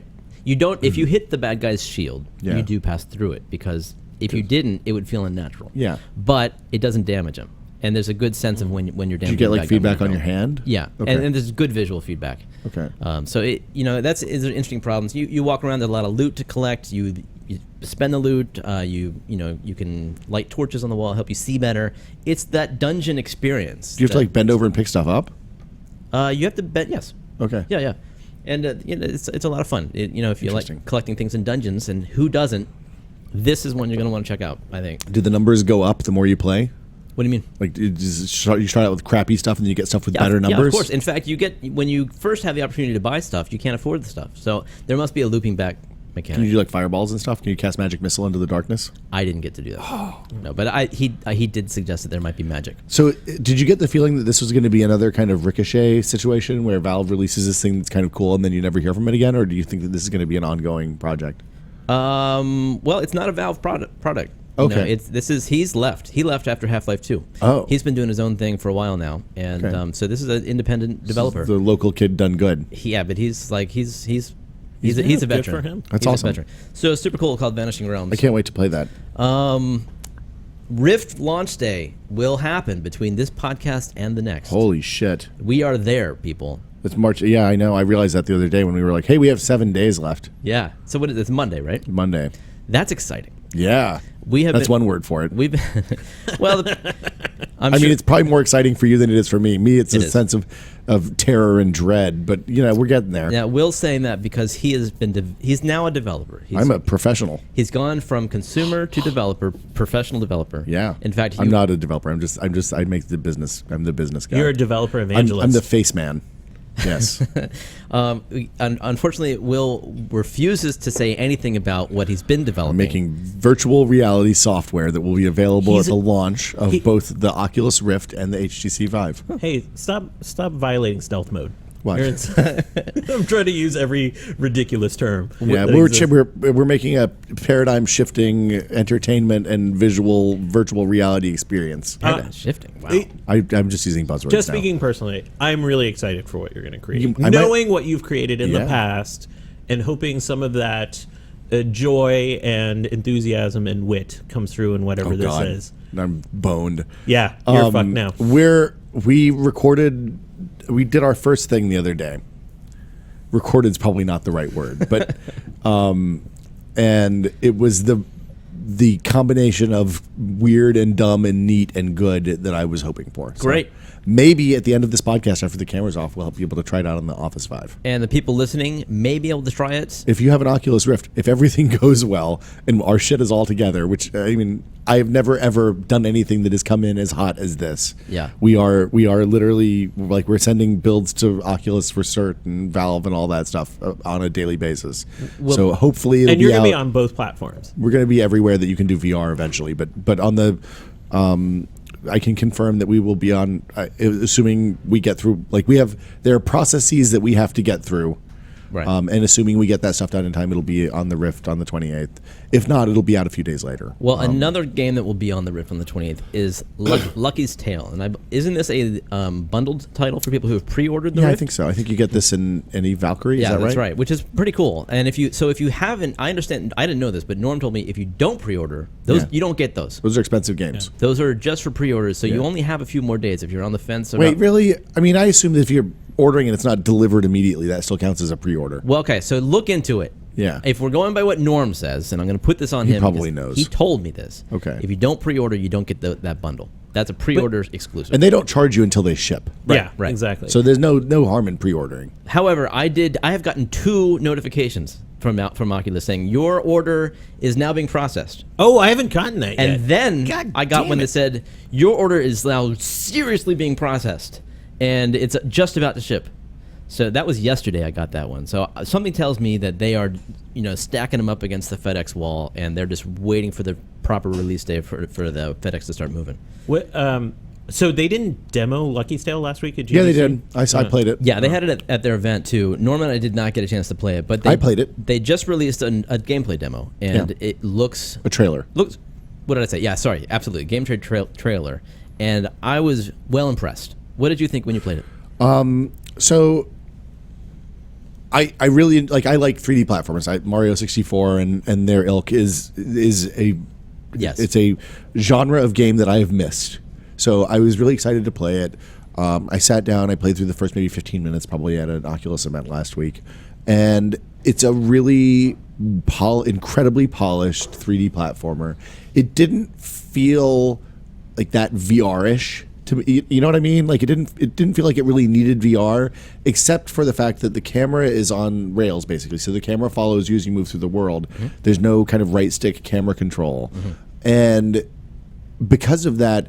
And because of the fact that you have 3D built into this, because you're using the goggles, you were able to do all sorts of jumps that would have been really, really hard on a game like for example, if you play Super Mario 3D Land, the 3DS Mario 3D platformer that came out 3 or 4 years ago now, and you play that without the 3D mode on, it's really, really hard to do some of those jumps that go into the world because you can't judge where you are except for by looking at the shadow on the ground, and it's a mess. That was the game I turned 3D back on. That's exactly it.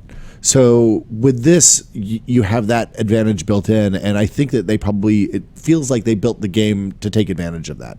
It's really a subtle effect. Mm-hmm. I got the impression from the demo there were also maybe some hidden coins, Easter eggs that you could only find by looking around the world. Doing this number. Yeah, because you can lean from side to side and kind of get around where the camera is on its track. Mm-hmm. It's a gorgeous game. I'm excited about it. I don't like.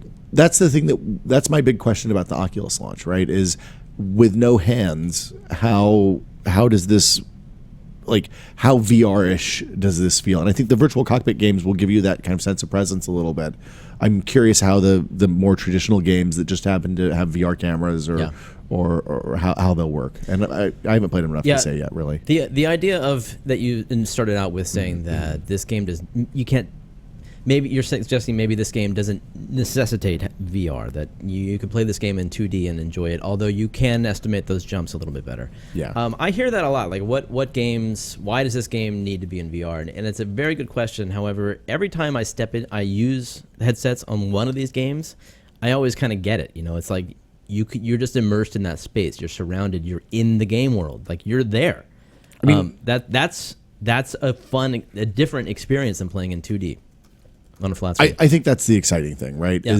And I think, we'll have to see. I think I would probably, before I go out and buy it, because you'll be able to buy these games in the store on the 28th, a lot of them. And if you have one of the day one headsets, I would probably wait until people have actually gone out and reviewed some of these games, because you're not going to know what works and what's good and what doesn't work and what isn't good until people have done it. Unless you want to just blow your own money on that stuff, I would say, hang back. Yeah, there was a period where Palmer was testing the waters of Oculus Bundle. Like, who wants all the games for X amount of money? I don't think that he's announced any kind of bundle. They haven't announced that. But, I don't. There's enough games that I don't think that seems like it would be cost prohibitive. Yeah, obviously waiting for reviews is a good idea.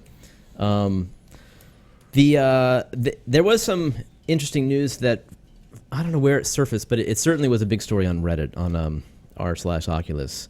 that every app that you download from the Oculus store, and of course install from Oculus, has to be installed on the C drive. Now that includes all games that you install. Uplay has that same limitation. Is that right? Yeah, I can't get. I've never been able to get Assassin's Creed Syndicate to work on my computer, and I have it installed on the C drive. But that, like, trying to get that problem solved is here's the thing.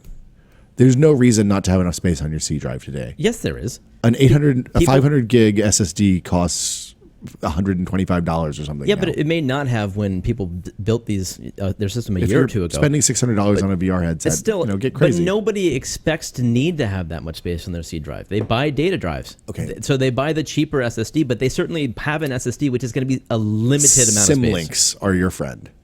Yes, that is the solution. Right, but that's the unfortunately, solution. like people will have to turn to that. Yeah. This seems like a surprising limitation.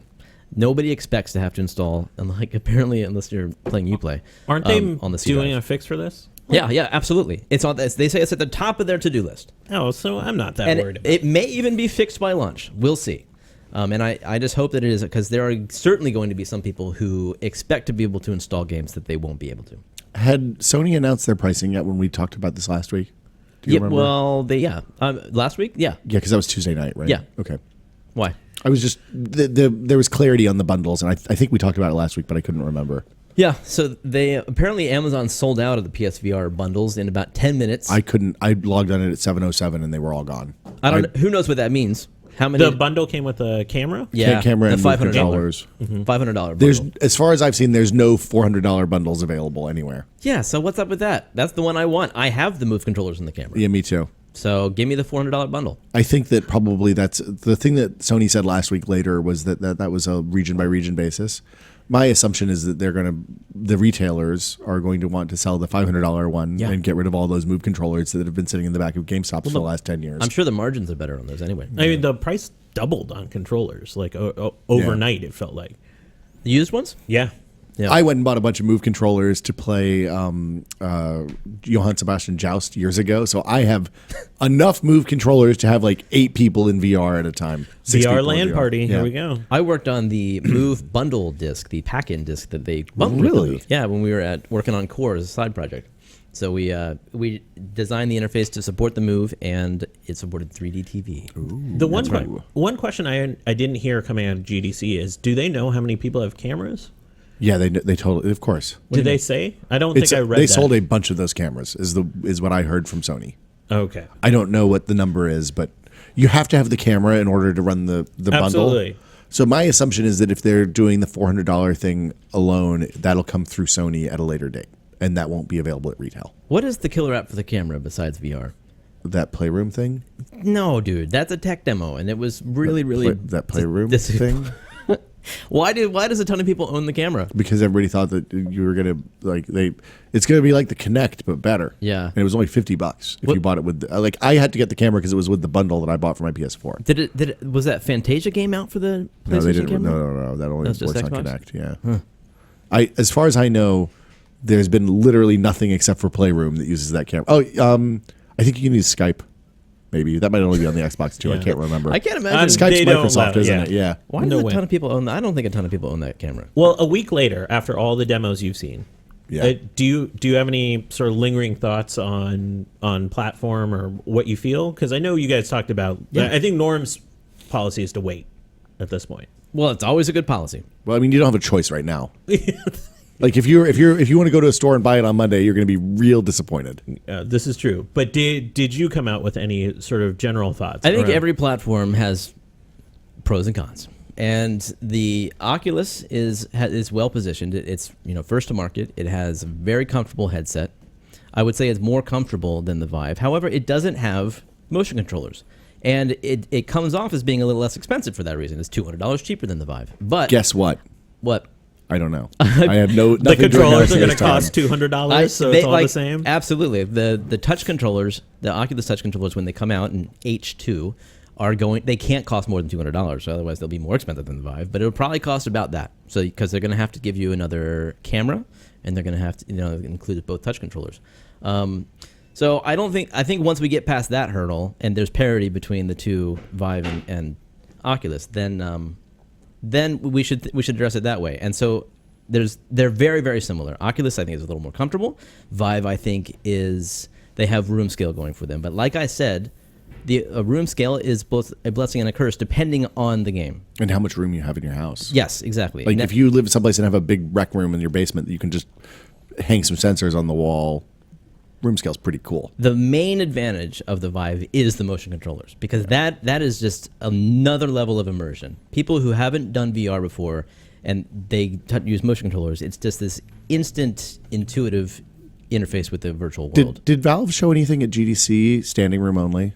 Because you can set up your Vive as a standing experience, just like you do with the Rift. I would assume so. When they show touch demos, with like a 2 foot by 2 foot pad that you can stand on, essentially. I only used the lab, and I think that there are games in the lab that are standing only. Okay. Yeah. Well, so I guess what I'm saying is when you take your Vive out of the box and configure it, you set it up as this is a room scale Vive, and the room that you have is room scale. Or if your space isn't small enough, it says, hey, just do standing room only. It'll be fine. And then you basically just need enough space to stand in front of your desk or whatever, right. and it'll work. So you're saying in that sense, it's got everything Oculus is doing. Like the Vive is a superset of what the Oculus offers at launch. Exactly. Yeah. And the only because reason you can play controller games too with the Vive, just to be 100% clear. Right. I wouldn't be surprised if Oculus, when they do have the touch launch, if they release a room scale, a chaperone style interface, because that's really the only thing holding them back from having quote unquote room scale. They have almost the same tracking volume as the Vive does, depending on where you position the cameras. What they don't have, and why they can't encourage users to walk around or move around, is because they lack that safety of having the walls come up in front of you when you approach one of the walls or the boundaries of your play space. So that's definitely one advantage that that Valve has out of the gate. Yeah, I mean, Valve has said, "Hey, we're open to everybody else adopting our chaperone stuff." Yeah, well, and they've even open sourced the hardware for the Lighthouse stuff. Yeah. But PSVR is the dark horse. I mean, honestly, if you can wait till this fall, and especially if you're on a budget, do it, because the PSVR stuff, despite being low resolution, is immensely comfortable. I would say it's even more comfortable than the Oculus Rift. When you put it on, it's kind of a two-step process. You put it on like a hat, and then you press a button, and the whole front slides in and out towards your face, and you can push it up right up against your face. And unlike last year's model, I didn't get any light leakage. It's a sealed gasket around your face. They have a nice little rubber thing that goes over your nose. Yeah, and there's no weight on your face at all. It doesn't have that ski mask kind of effect that the other two guys have. Did you get to play any of the PlayStation games when you were there last week? Yes. Yeah, we went to the We talked about them, I guess. event. There's quite a lot. There's ones that really push the motion sickness factor. More so, I think they're being a little more adventurous than Valve and Oculus are. And more power to them. I think there's probably going to be a lot of gamers who want that experience, but I hope that they adopt the same kind of rating scheme that Oculus has, where games are rated on the scale of 1 to 3. I forget what they are. But Barf Factory, not too barfy, and totally cool. That would be a better naming scheme, but that's exactly what it is. So there's certainly some barfy ones on the PlayStation that I would. Personally, are you getting all three? No, I mean, who knows? I get the Oculus for free because I was a Kickstarter backer. I have ordered the Vive. As for the PlayStation, I don't know what remains to be seen. I think they also have the second screen going for them, and there's no reason that Oculus and Valve couldn't, or Vive developers couldn't do that. But people's computer spaces aren't typically set up for social experiences, whereas people's living rooms are. And so, unfortunately, there was only one title that was being developed for an asynchronous experience where the people playing on the couch with the person in VR. But I think that's one of the most compelling aspects of PlayStation VR. I mean, I think we'll see stuff like Keep Talking and Nobody Explodes and games like that show up over there. I asked the Playroom guys if they had played that, and of course they had, and they said, in fact, it was the inspiration behind two of the modes in Playroom VR. Yeah. So, yeah. Cool. That's where that's at. I know there's people still on the fence about which platform to buy. That's if you really aren't sure, wait, because these, especially if you can wait another year or two, because these things, I'm telling you, in 2 years there's going to be substantial upgrades to these things, and people are going to be tempted to drop their old ones on eBay and upgrade their hardware. Did you see the demo of Valve's demo running the Aperture robot repair on 4-year-old graphics cards? No. Oh, this is really great. So they were, I assume they were using a Vive. I don't know what hardware they were running on, but it makes sense. They were demonstrating foveated rendering, which is one of the hot buzzwords in the VR world right now, which is basically the idea that your visual acuity is strongest in the very center of your field of view, and then the further out you get from toward the edges, the less resolution you get on just the way your retina works. Until you get to the periphery, where you're basically just detecting movement and color, and you can't really see a whole lot. So they did this. Traditionally, the idea has been that to do foveated rendering on a VR headset, it's a way that you can render much higher resolution panels without losing, without having to have 4 Titans in a PC. Without having to run the sharpness throughout the whole exactly pixel right, space. because then you can basically do depth of field blurring on the edge stuff and run a shader program that means that you don't have to render anywhere near as much on the edges and just focus on that middle 30% of the screen. But doesn't it require eye tracking?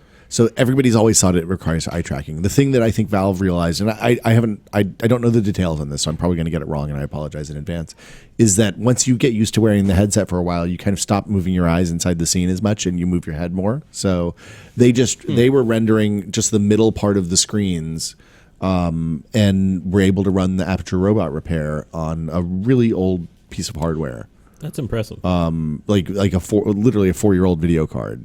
So On a Release 5. I assume a Release 5, yeah, without eye tracking. So who knows how this is? The common wisdom has been that we're not going to get retina. Apple's definition of retina, meaning that you can't see the grid lines and you can't see you always have a little bit of screen door on VR for quite a while. But I mean, if that ends up being the case, even before we have eye tracking in the headsets, that we might be in a better place than we think we're going to be. Well, what I had heard from a John Carmack tweet was that resolution is going to quickly outpace the processor's That's ability absolutely true. to keep up with it, especially on mobile. So they will be able to have the resolution, but they won't be able to deliver the pixels to the screen. Right. But unless maybe this is one of the workarounds towards that. This is the cheat, right? So the center area of the screen will be extremely sharp. And the thing that I think a lot of people don't understand is on all of these platforms you have a performance budget, right? So you can do X amount of graphics on each platform, right? And it's X for Oculus, it's X for Vive, it's probably Y for PlayStation VR, which is a little lower than X, and the mobile it's way lower. And the amount of graphics you can put in is gated on things like the number of lights you use and the number your polygon, the number of vertices that you're trying to render and all sorts of stuff. So it's not a matter of can the PlayStation hit 90 frames a second or 120 frames a second. It's a matter of what does the game look like that you can make run at 90 frames a second or 120 frames a second. And like that, the foveated, the ability to focus on just the center and then kind of fuzz out the edge stuff that you can't really pick up that well anyway is a really potentially interesting.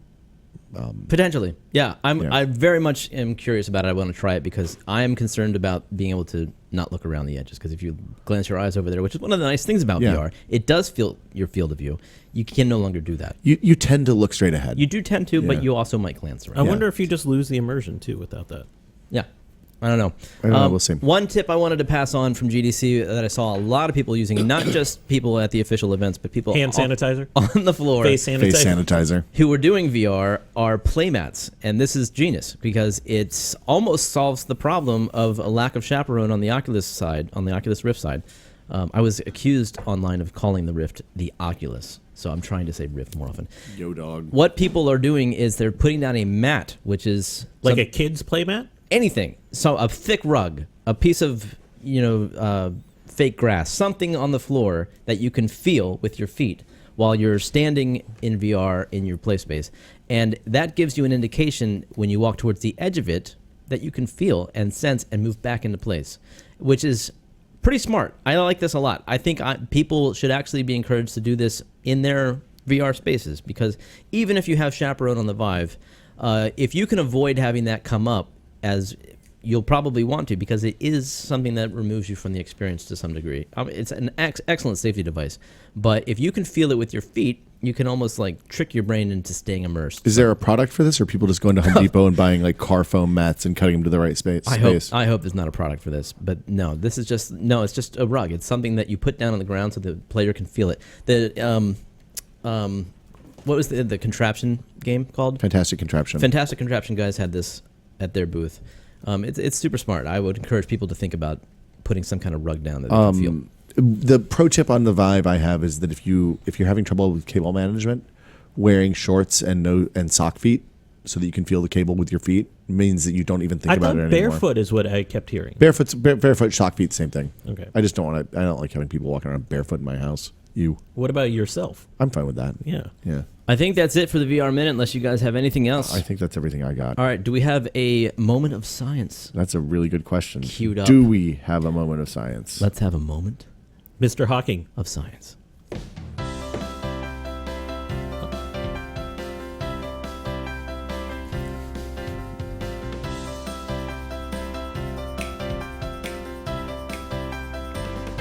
A moment No, of it's science. time. Oh, damn it! He had one. And now it's time for a moment of science. That was very Fuller House of. Dude, I just heard about this. It's a Netflix show called Fuller House. Yeah, Are there it's- any of the original people in it? Yeah, It's all the original people. Oh my gosh. I hated that show. You and I are the right age to hate that show. Okay. I also hated that show. Oh, okay. High five for olds. That is not in my Netflix queue at the moment, but Did you notice that Netflix on Roku now does like the banners are live now? yeah. So instead of just being a On picture, the 3 and up, the 2 doesn't do the Okay. live banners. so it shows like a little video clip with audio and everything of whatever is in the top slot. And the Fuller House one came on. I was like, "What? This music is so familiar to me." This is So not- like yeah. Daredevil came up when I like flipped on, and my kid was like, "What's that?" I'm like, "That's a show you're never gonna watch." son." I can't wait to watch that with my son. I'm about 3 in. Okay, Man, but hold on. On that note, not that this is science, but I was flipping through Netflix's stuff from Disney, and you get midway through, and then it gets to like Touchstone and Buena Vista stuff, and I was just like, this is not a safe category to say this is from Disney, and it'd be all animated stuff for the first 3 pages, and then boom, it was some Nazi movie or something. I can't remember what it was, but anyway, whoa, that's dark. yeah. All right, that was a Moment of science. lowbrow introduction to your very serious moment. So of science. I have 2 stories this week because I knew we were going to talk a lot about VR. The first is I've talked a lot about CRISPR I love before, stuff that's CRISPR. which is the DNA editing technique. Oh. It's a bacterial defense mechanism against viruses that we've been able to sort of use to target snippets of DNA and edit them out. It's an incredible, powerful tool. And for the first time, researchers at Temple University were able to edit out a snippet of HIV-1 DNA that had infected a human immune cell. So, like when HIV comes in, it inserts its DNA into like a host cell, particularly immune cells. And right now, we control that with retrovirals, so they don't replicate and go all over the place. And it's actually really effective in that. But that's cured out of that cell. Now, this isn't the pathway to the cure. This isn't how HIV is probably going to be cured. Oh. But it is a massive step forward against retroviruses, being able to target That's awesome. the virus out of the human cell and just rip it out. It is an amazing leap forward. So it literally jumps into the DNA. The precision of this is unbelievable. So can you do this in vitro, or is this only in like They cultured cells? haven't done it in vitro yet. Okay. Like we're this is just one cell that was. well, it was a healed. group of It cells, was a but group of yeah, cells. we're not that far yet. But I mean, that kind of precision to just cut out the whole virus out of the human cell. We've never seen something like that before. Okay, so 3 years ago, this technique didn't exist. this is magic 3 years ago. This is magic. Yeah. So what's the likelihood of like there being some unintended side effect of this, because we don't really understand exactly how DNA works, and we accidentally make like the zombie apocalypse? So the theory behind this is that we have all this junk DNA, which is really only about I think it's 8% of our genome actually encodes proteins that we consider useful, and so we have about 92% of our genome is just like stuff, It's- there's a lot of artifacts in there that are viruses from on down high that evolved with us. But we're finding more and more of that junk isn't quite junk. So the idea of how precise this is really important, and the controls you have on that precision so that you don't edit out a component that actually encodes something useful. We haven't progressed far enough to answer your question. Okay. Because there's a lot they of don't stuff know. like the DNA is all crumpled up by default, right? And it overlaps, and there's weird things that happen, and we don't know what any of that stuff But the means. key to this is that they seemingly are targeting precision that the first time they did it in human tissue was in China, completely, countermanded by the entire scientific public. So, like, you should not have done that in human cells. Like, it violates all sorts of ethics. And their precision was not very good. Okay. It was only successful in about like anywhere between 2 and 5% of the cells they tried in. Some of the techniques in just that short time, that was about 8 months ago that they did that trial, are up in the 70s now in Wow. terms of percentage of accuracy, and they're rising fast. I can't remember seeing a scientific technology in biology accelerate this fast since PCR, which is a technique to amplify DNA. Yeah, we like that's what we did. That was a '90s thing, right? Yeah. Yeah. So this is crazy. On the flip side of this, the other thing, there's a legal battle going on there's a patent war between Berkeley and MIT over who discovered this first and who's going to make billions of dollars off of it. The first set of rulings came down this week, and they seem to favor MIT so far.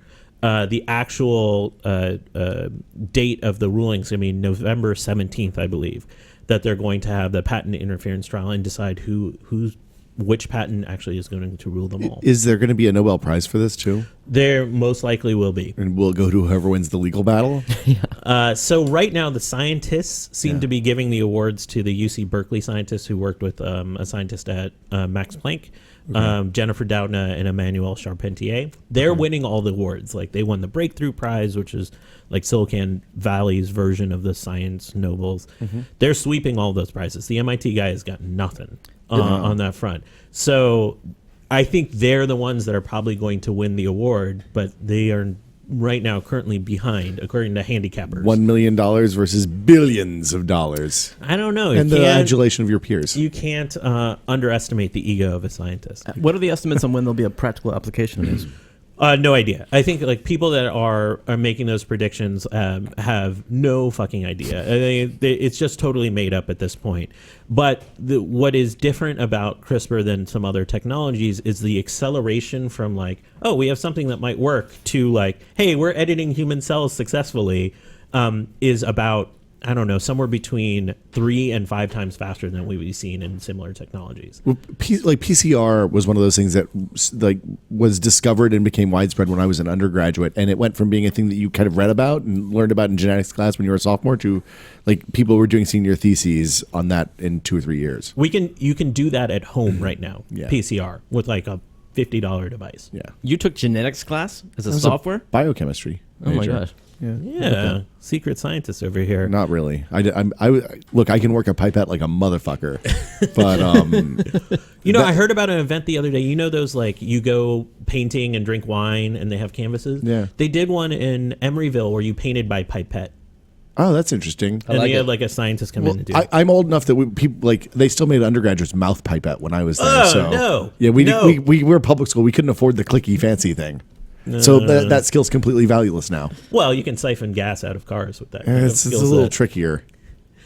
And your weird math story of the week is there is something called the American Statistical Association that has been around for about 170 years. And they came out with some guidelines for scientists, which is usually a bad sign for the scientists. This is a good story though. This is an awesome story. So most scientific studies use something called a p-value. Do you know what a p-value is, Jeremy? Is that how much acid is in my pool? No, that's your pH. It's an ool, Jeremy.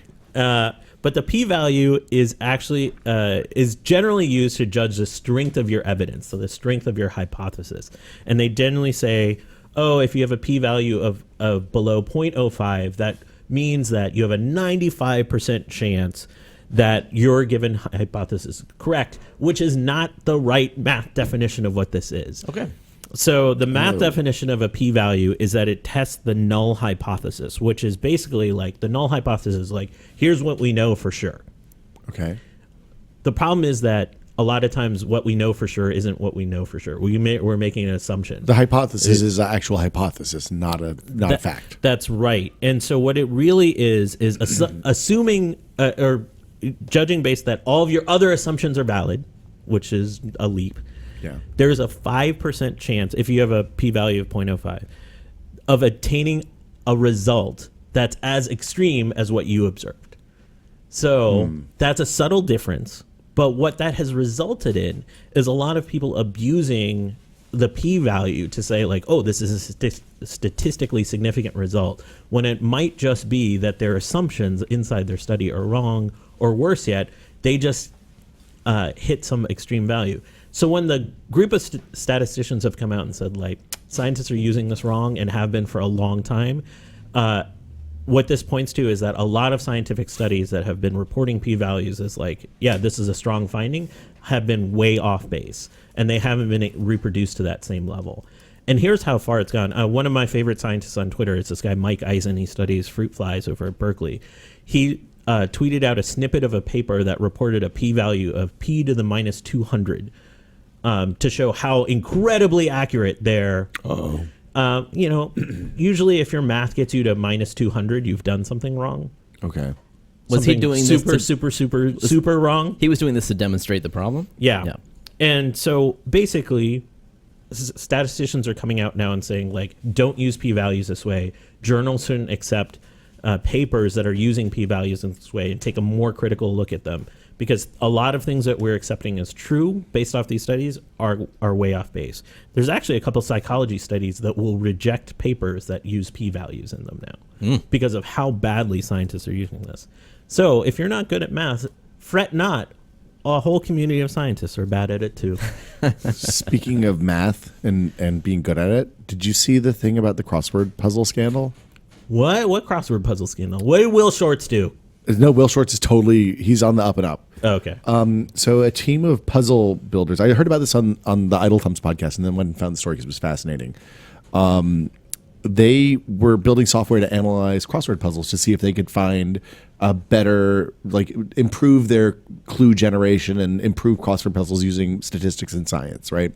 Because, like, if you do crossword puzzles, you know that there are a large number of fairly common answers and questions for words that have just lots of vowels, or fit, like there are common constructs that make it easier to make the grid work.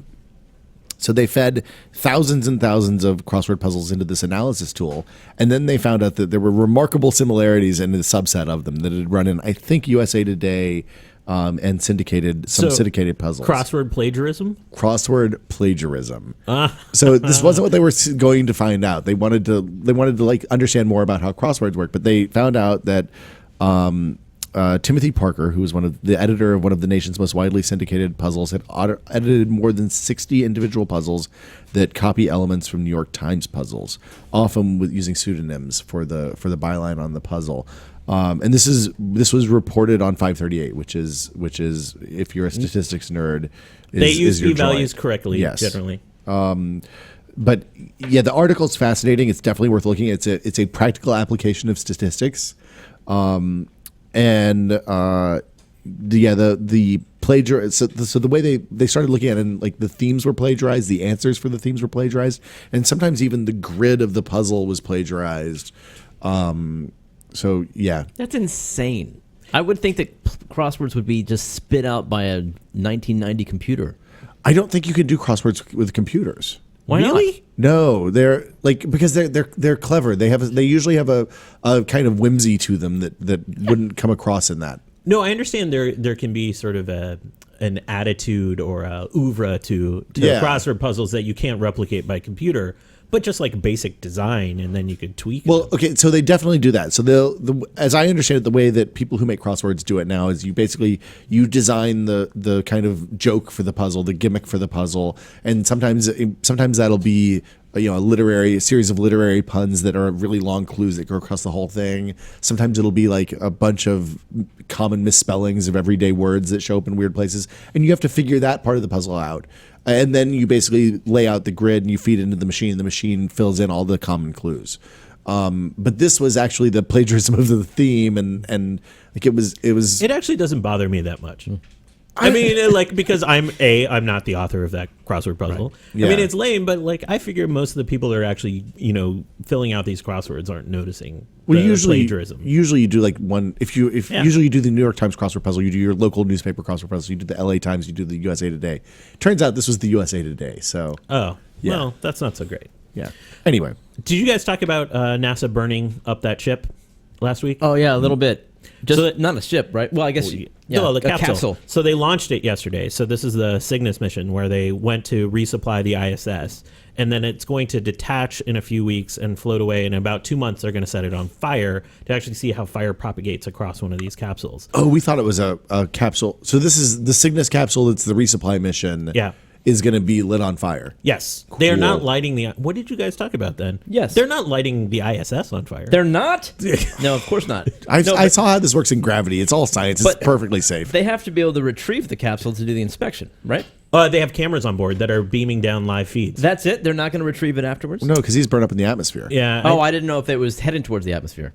Like Yeah, maybe they're- they would just send it a few feet away, watch the fire, And let the fire burn out and then pull hold it back some in. marshmallows out the window. I actually don't know if they're going to recollect any pieces, but I suspected that it was going to burn up in the atmosphere. Yeah. But they have those feeds to see how Yeah. it propagates. Interesting. Usually it's frowned upon to just leave your trash in space these days. Yeah, not as much as you think. There's a lot of trash I know, up there. yeah. know, Haven't but- you seen the beginning of Wall-E?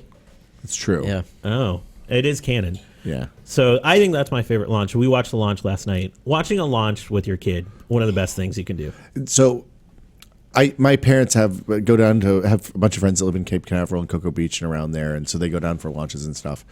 They said that the Atlas V Heavy, when they have the solid boosters on the side, is the most impressive thing that they've seen short of like Saturn V's, except for the Dragon. The SpaceX launch is apparently loud and fiery and awesome, and then you can see it coming back down sometimes too. So greatest thing I've seen in my life in terms of space, and it's one of the most indelible things. I was flying into Tampa to visit some family, and I think it was the third to last space shuttle launched while we were descending into Tampa, and you could see it. You saw like the pilot slowed down, and you could watch it arc in the sort of arc. That's so cool. What about everybody on the other side of the plane? Oh no, we all just no. It was not like I assume everybody's, like, this full was packed on. One of those things where like this is one of those moments that you can't time or expect. I think we're actually delayed out of where I think we're Yeah. flying out of Charlotte or That's something amazing. like that. And so, that's the so timing, cool. it was one of the most beautiful things I've ever seen. I have seen a shuttle on the runway as I landed, but it wasn't. Oh, a nice. takeoff. Have either of you played Kerbal with your kids? No, No, they're too young. Too young still? looks too hard. It's too hard for us. Oh God, what's his name? Scott. Kelly, Commander Kelly. No. He's the Kerbal guy on YouTube. Oh, Scott Meany, maybe yes, Meanie is the right. has a series of videos that teach you how to play Kerbal that are super good and really useful, and like made a game that I have put dozens of hours into without really knowing how to do it. Made me good at getting things to orbit now, which is exciting. Wow, Like you learn that's an accomplishment. Well, you learn why you do the burns and why you roll over at 40 degrees at a X period of time, and like you learn how to deal with the atmospheric density and increasing thrust and all that. It's super cool. It is. I think probably it's one of my all-time favorite games now that I know how to play it. Which is. What do you think about the idea of a game that requires that level of skill to play? I think it's super cool because it means that I appreciate how actual space works much more. Like the fact that you have to understand how to do orbital dynamic stuff and to do rendezvous and stuff in orbit means that like the mere act of getting a Soyuz capsule to the ISS in 3 hours or 5 hours or whatever it is now is a magical ballet of coordination and math. Like Yeah. it's just outstanding.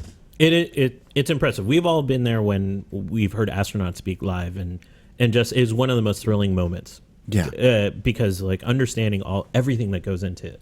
Well, I to think- like the launches, the landings. docking, the landings, and then just their sort of mundane like activities. I on the think station. NASA They're could one- do more to promote that side of the experience. If you're not following Scott Kelly right now, in Yeah. terms of what he's going through, the most interesting stuff that Scott Kelly is doing is right now. I know he officially retired, but I mean, like I had one of those moments. He came back 2 inches taller no way. Oh, 'cause his spine had expanded? Yeah, just like from The Expanse. If you watch The Expanse, Yeah. the Belters are much taller. 2 inches in a year. Has That he, guy has he shrunk grown. back down? Not yet. No. It'll happen over time. I right? was Yeah. proud to be vindicated, or at least backed up, by none other than Neil deGrasse Tyson, as I suspected he is younger than when he left the planet. by a few 100,000th of a second. That's right. Yeah. That's right. Younger than his twin brother. You can hold that over him now. So, well, unless his twin brother was 2 minutes older. Well, I'm talking about if you base the age on conception. Oh, okay. Yeah. That's awesome. Neil Tyson had some meltdowns on biological facts this past week. Yeah, we talked about that Twitter. on Still Untitled. Yeah, not so great. No, he had a rough time. I think he was joking, but you never know. But yeah, like Kerbal. The neat thing about Kerbal is the same thing the same reason I like Arduino, right? Especially for teaching kids how to program. It gives you a concrete way to illustrate science on moment. Anyway, yeah, it's super good. I wonder if it's being used in any curriculums. I'm sure. You think Oh so? yeah, I absolutely definitely. know it is. I think I know of a couple examples. That's really cool. Your son's 8. I think he's 9. 9. I think he's the right age to get into it if he likes space stuff at all. Okay. cool. Yeah. Anything That's more? it for me. That was a good moment. Do we have any kind of theme music to transition to what we've been testing? I think we just do this, I'm- right? I don't know. I don't remember. Great. This is a good partnership. Yeah, I mean, look, Norm's gonna. Norm who? Norm's never gonna listen to this. Norm who? So we can do whatever we want. The inmates are totally in charge of the asylum. So what have we been testing? We're about to close out the show, but this is our last segment. Okay. Will, I understand you are inside of a beta that I want desperately to be in. I like Overwatch a lot. I haven't gotten to play it in like 2 weeks because I've been really busy, but it's still really, really great. When I was in one of these beta weekends Yeah. that they had, and you got in the real one, but I was allowed to play for 4 or 5 days, and I was so into it that that when they cut me off, I immediately pre-ordered.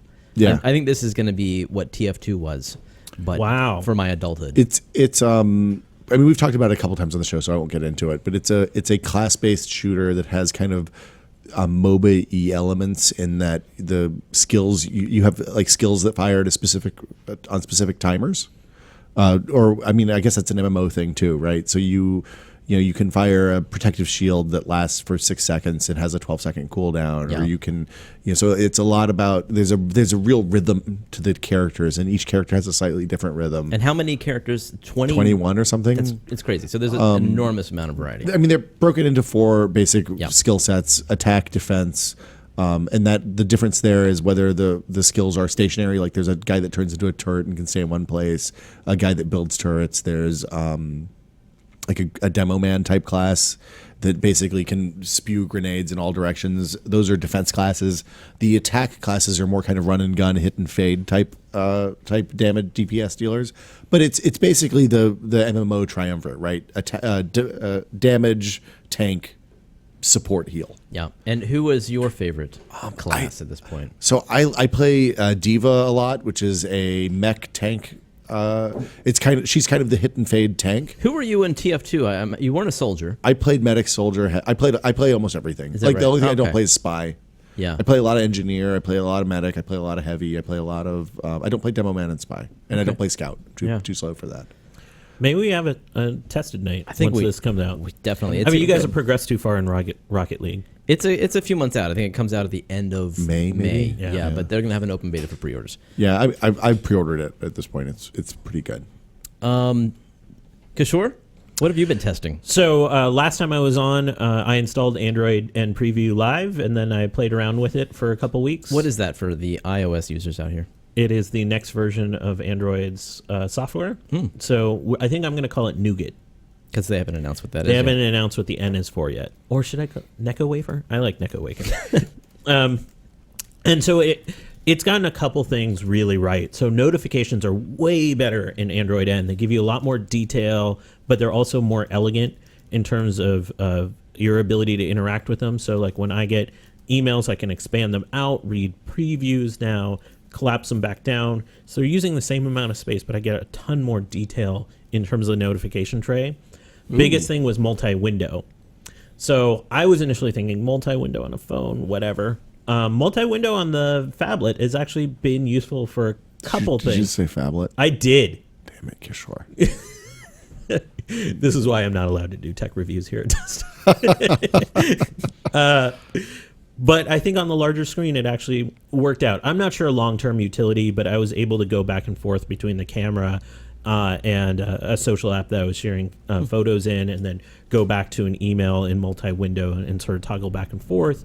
It wasn't the smoothest of operations yet, but I wasn't expecting that in the preview. I'm more excited about it on the tablets. than I am anything else. I think Ryan has his thoughts on the tested site right now on the preview as well. But I think those two are the biggest shifts. It's not a dramatic shift like going from Kit Kat to Lollipop was.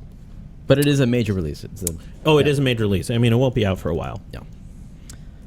So I've been testing different ways to mount the Vive lighthouses as we travel around. So this is important because when we played our demo here, we released a video a week and a half ago or so. There was a funny video of me hitting the floor with my face. I like that. It's a good time. Like you were the hotness at GDC. A lot of people were talking about you. I think front page of Reddit, right? Yeah, developer community was all about you. Top story. It was fantastic. I'm now known as the guy who tried to put his head through the floor. But in your defense, when I was trying out HoloLens, I did the same thing.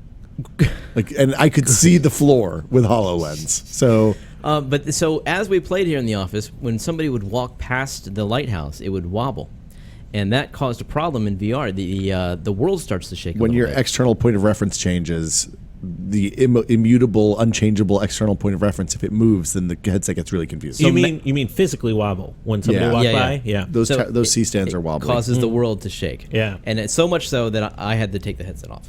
So this is going to be an important factor people have to think about. Yeah. What have you learned? There's a bunch of different options. The best thing, obviously, if you think you're not going to move it, is just to screw them into the wall. The pre-kits at least come with mounts for small. They're designed for small surround sound speakers. So you screw them into the wall. You don't need to find a stud. You can use mollies if you want. And there's very little vibration, so they just basically hang up there, and then there's a wire that drops down.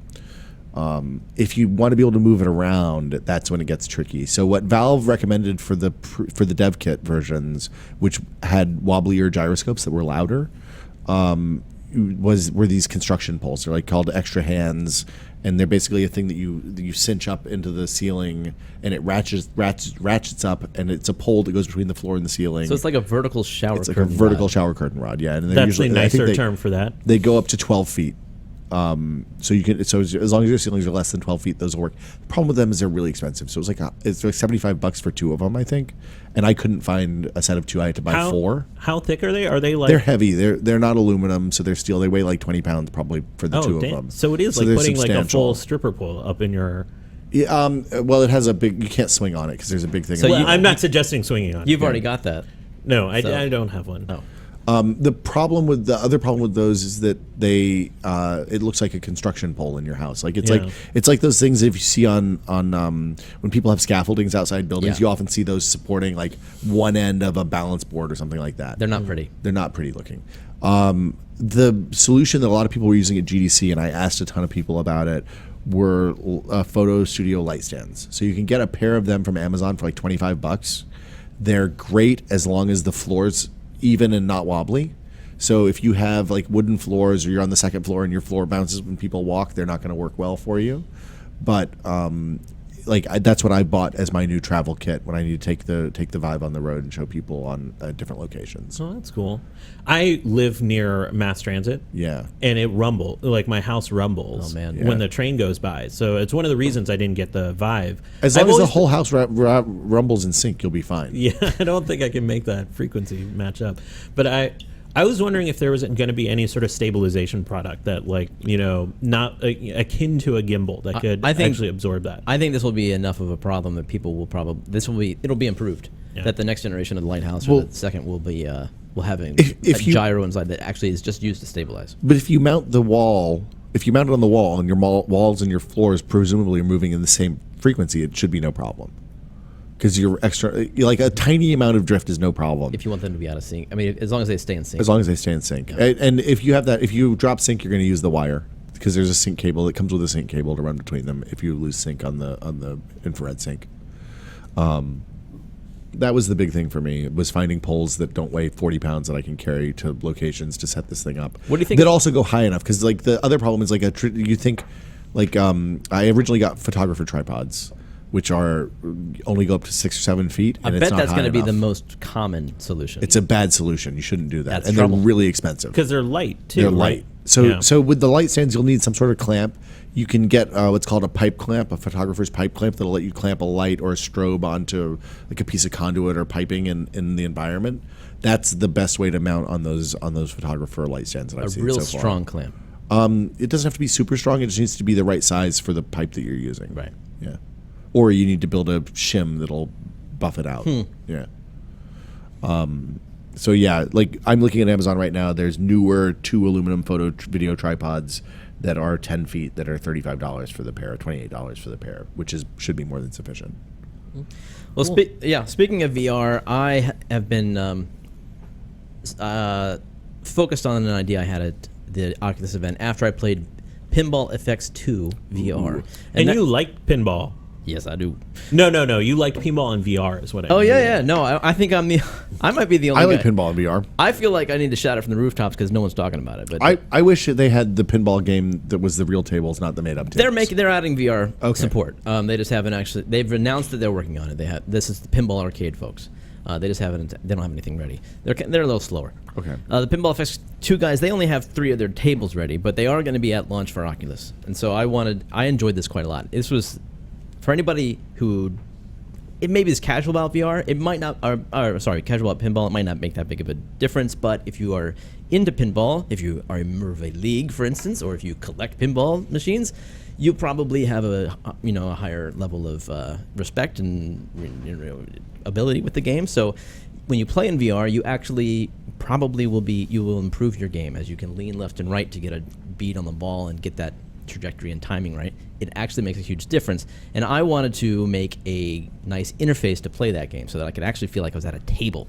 So I've been experimenting with the Teensy LC, which is my microcontroller of choice these days, and it makes it insanely simple to mimic a keyboard or a gamepad. You just put it in this mode. You have it listen for buttons and that you feed into the pins, and it tells the keyboard that you're pressing keystrokes or that you're hitting a gamepad button. Pretty responsive so far?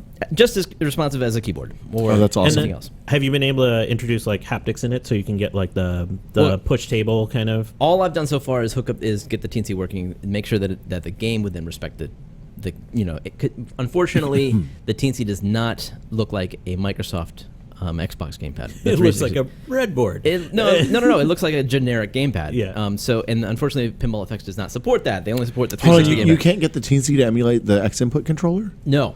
Oh, that sucks. I would have thought somebody had written that library a long time ago. There's other layers of software that people have written where you can make any gamepad Yeah, look X like input X wrapper input. will do that, and it's a pain in the ass to get running. Basically. However, I couldn't get it running with Pinball FX. So I have to play with keyboard support, which means I don't get analog for plunging. we should talk about this offline because I've been through this whole process, and I think I can help you. Great, but the first draft is just going to be look like a keyboard, and it works fine for flipping. So that's the main goal. And I'm going to add accelerometer support so that you can nudge the table. But I want to basically make like a nice cabinet that looks or feels, for all intents and purposes, like a pinball table. That's nice. awesome. Had the lockdown bar in front, got the flippers right there, got the plunging. Get them out on the wall or something? No, I'm gonna put it on. I'm gonna have it on real pinball legs. It's gonna mount to a piece of plywood that Wow. you can stand on, so you really can shake it. Okay. And it should be a lot of fun. So that's really fun. That's my new little side project. Got a proof of concept for the software working, so it's doable. That sounds like a good project for a certain website. Yeah, I'm gonna make it out of cardboard to begin with, because of the launch. So cheap, easy way to prototype, huh? Launch is coming up. Yeah. I wish I had my laser cutter That's fantastic. You released a little video it's on your Twitter stream. on Twitter at Jareware. Yeah, You know, can see it. we know somebody who has a laser cutter that I bet would let you borrow it if you asked. Yeah, I suppose that could be, but I don't know how to use it. I do. All right, let's hang out. Yeah. After the launch, though. All right, anything else we've been testing? That's it for me. That's it. This is only a test for the week, or for Thursday. What is it? March 24th. 23rd. No, 24th is so the 24th is Thursday. the actual release day. And I've enjoyed hosting for my first time. I would try it again. I had big plans. I apologize for What are you talking about? tanking you on the intro. I thought you were ready to go. I was not ready to go, but I think that was the perfect intro because it showed the level of experience that I had. Look, it's hard to do. So Norm and I make it look easy. One of these days, I want to insert some new segments into this show that just spice it up a little bit. I got some ideas. Like, what are you thinking about? I'm not gonna spoil that. We could do it right now. No, Okay. but maybe if I ever get to do this again, we'll give it a shot. Thank you to Will Smith for coming by, despite your vocal problems. You can find me on Twitter at Will Smith. I don't think anybody knew you had vocal What about problems. what about for your product release? Where They should they can look? find us in the Oculus store if everything goes well on Monday. And then also the Vive store, Steam. a week later. The Vive store is called Steam. April 5th, I think is the date. It's got to be like a week, right? Isn't that a week later? I think it's a week and a day. I don't know. I'm just living one day at a time right now. Kishore Hari? I'm at It's a Science week and a Quiche- day. At Science Quiche on Twitter. At Science Quiche. What is that about? Quiche? Because you like to eat? No, it was a nickname Christine Carroll gave to me in 6th grade. Quiche, because my name got cut off on the roll. Kishore. Wow. And then it stuck. Thanks, Christine, wherever you are. Wow. I'm at Jerware on Twitter. And thank you for listening. Hey, Jeremy. We will see you next week. Yes. What's going on with the game frame? Oh, it's for sale. I just announced it to all the Kickstarter backers. So they're all, You could put a little more enthusiasm behind it. It's for sale and it looks great. It's super cool. I want to. There's more I want to talk about with it that I haven't even announced yet. That I'll hopefully have a chance to do with Tested in the next month or two. Okay. But yeah, the new game frame is released. It's for sale on Bloodsick.com, and I would love if you came by and checked it out, read the blog post, maybe even bought one. It's a beautiful pixel display. It's that thing behind us that we forgot to turn on today. Well, that's the Kickstarter edition, which I'm insanely proud of. But there's also the new edition, which is totally rethought from the ground up, involving an injection molded internal part and new software, new microcontroller, new frame, glass. It's all good. Well, I think we'll see you next week. But don't tell Norm what we did this week. Yeah, please don't leave comments or anything. Here's the outro. It's from somebody named Booms, probably, because this is just from when I used to work here. Hi there, I didn't see you.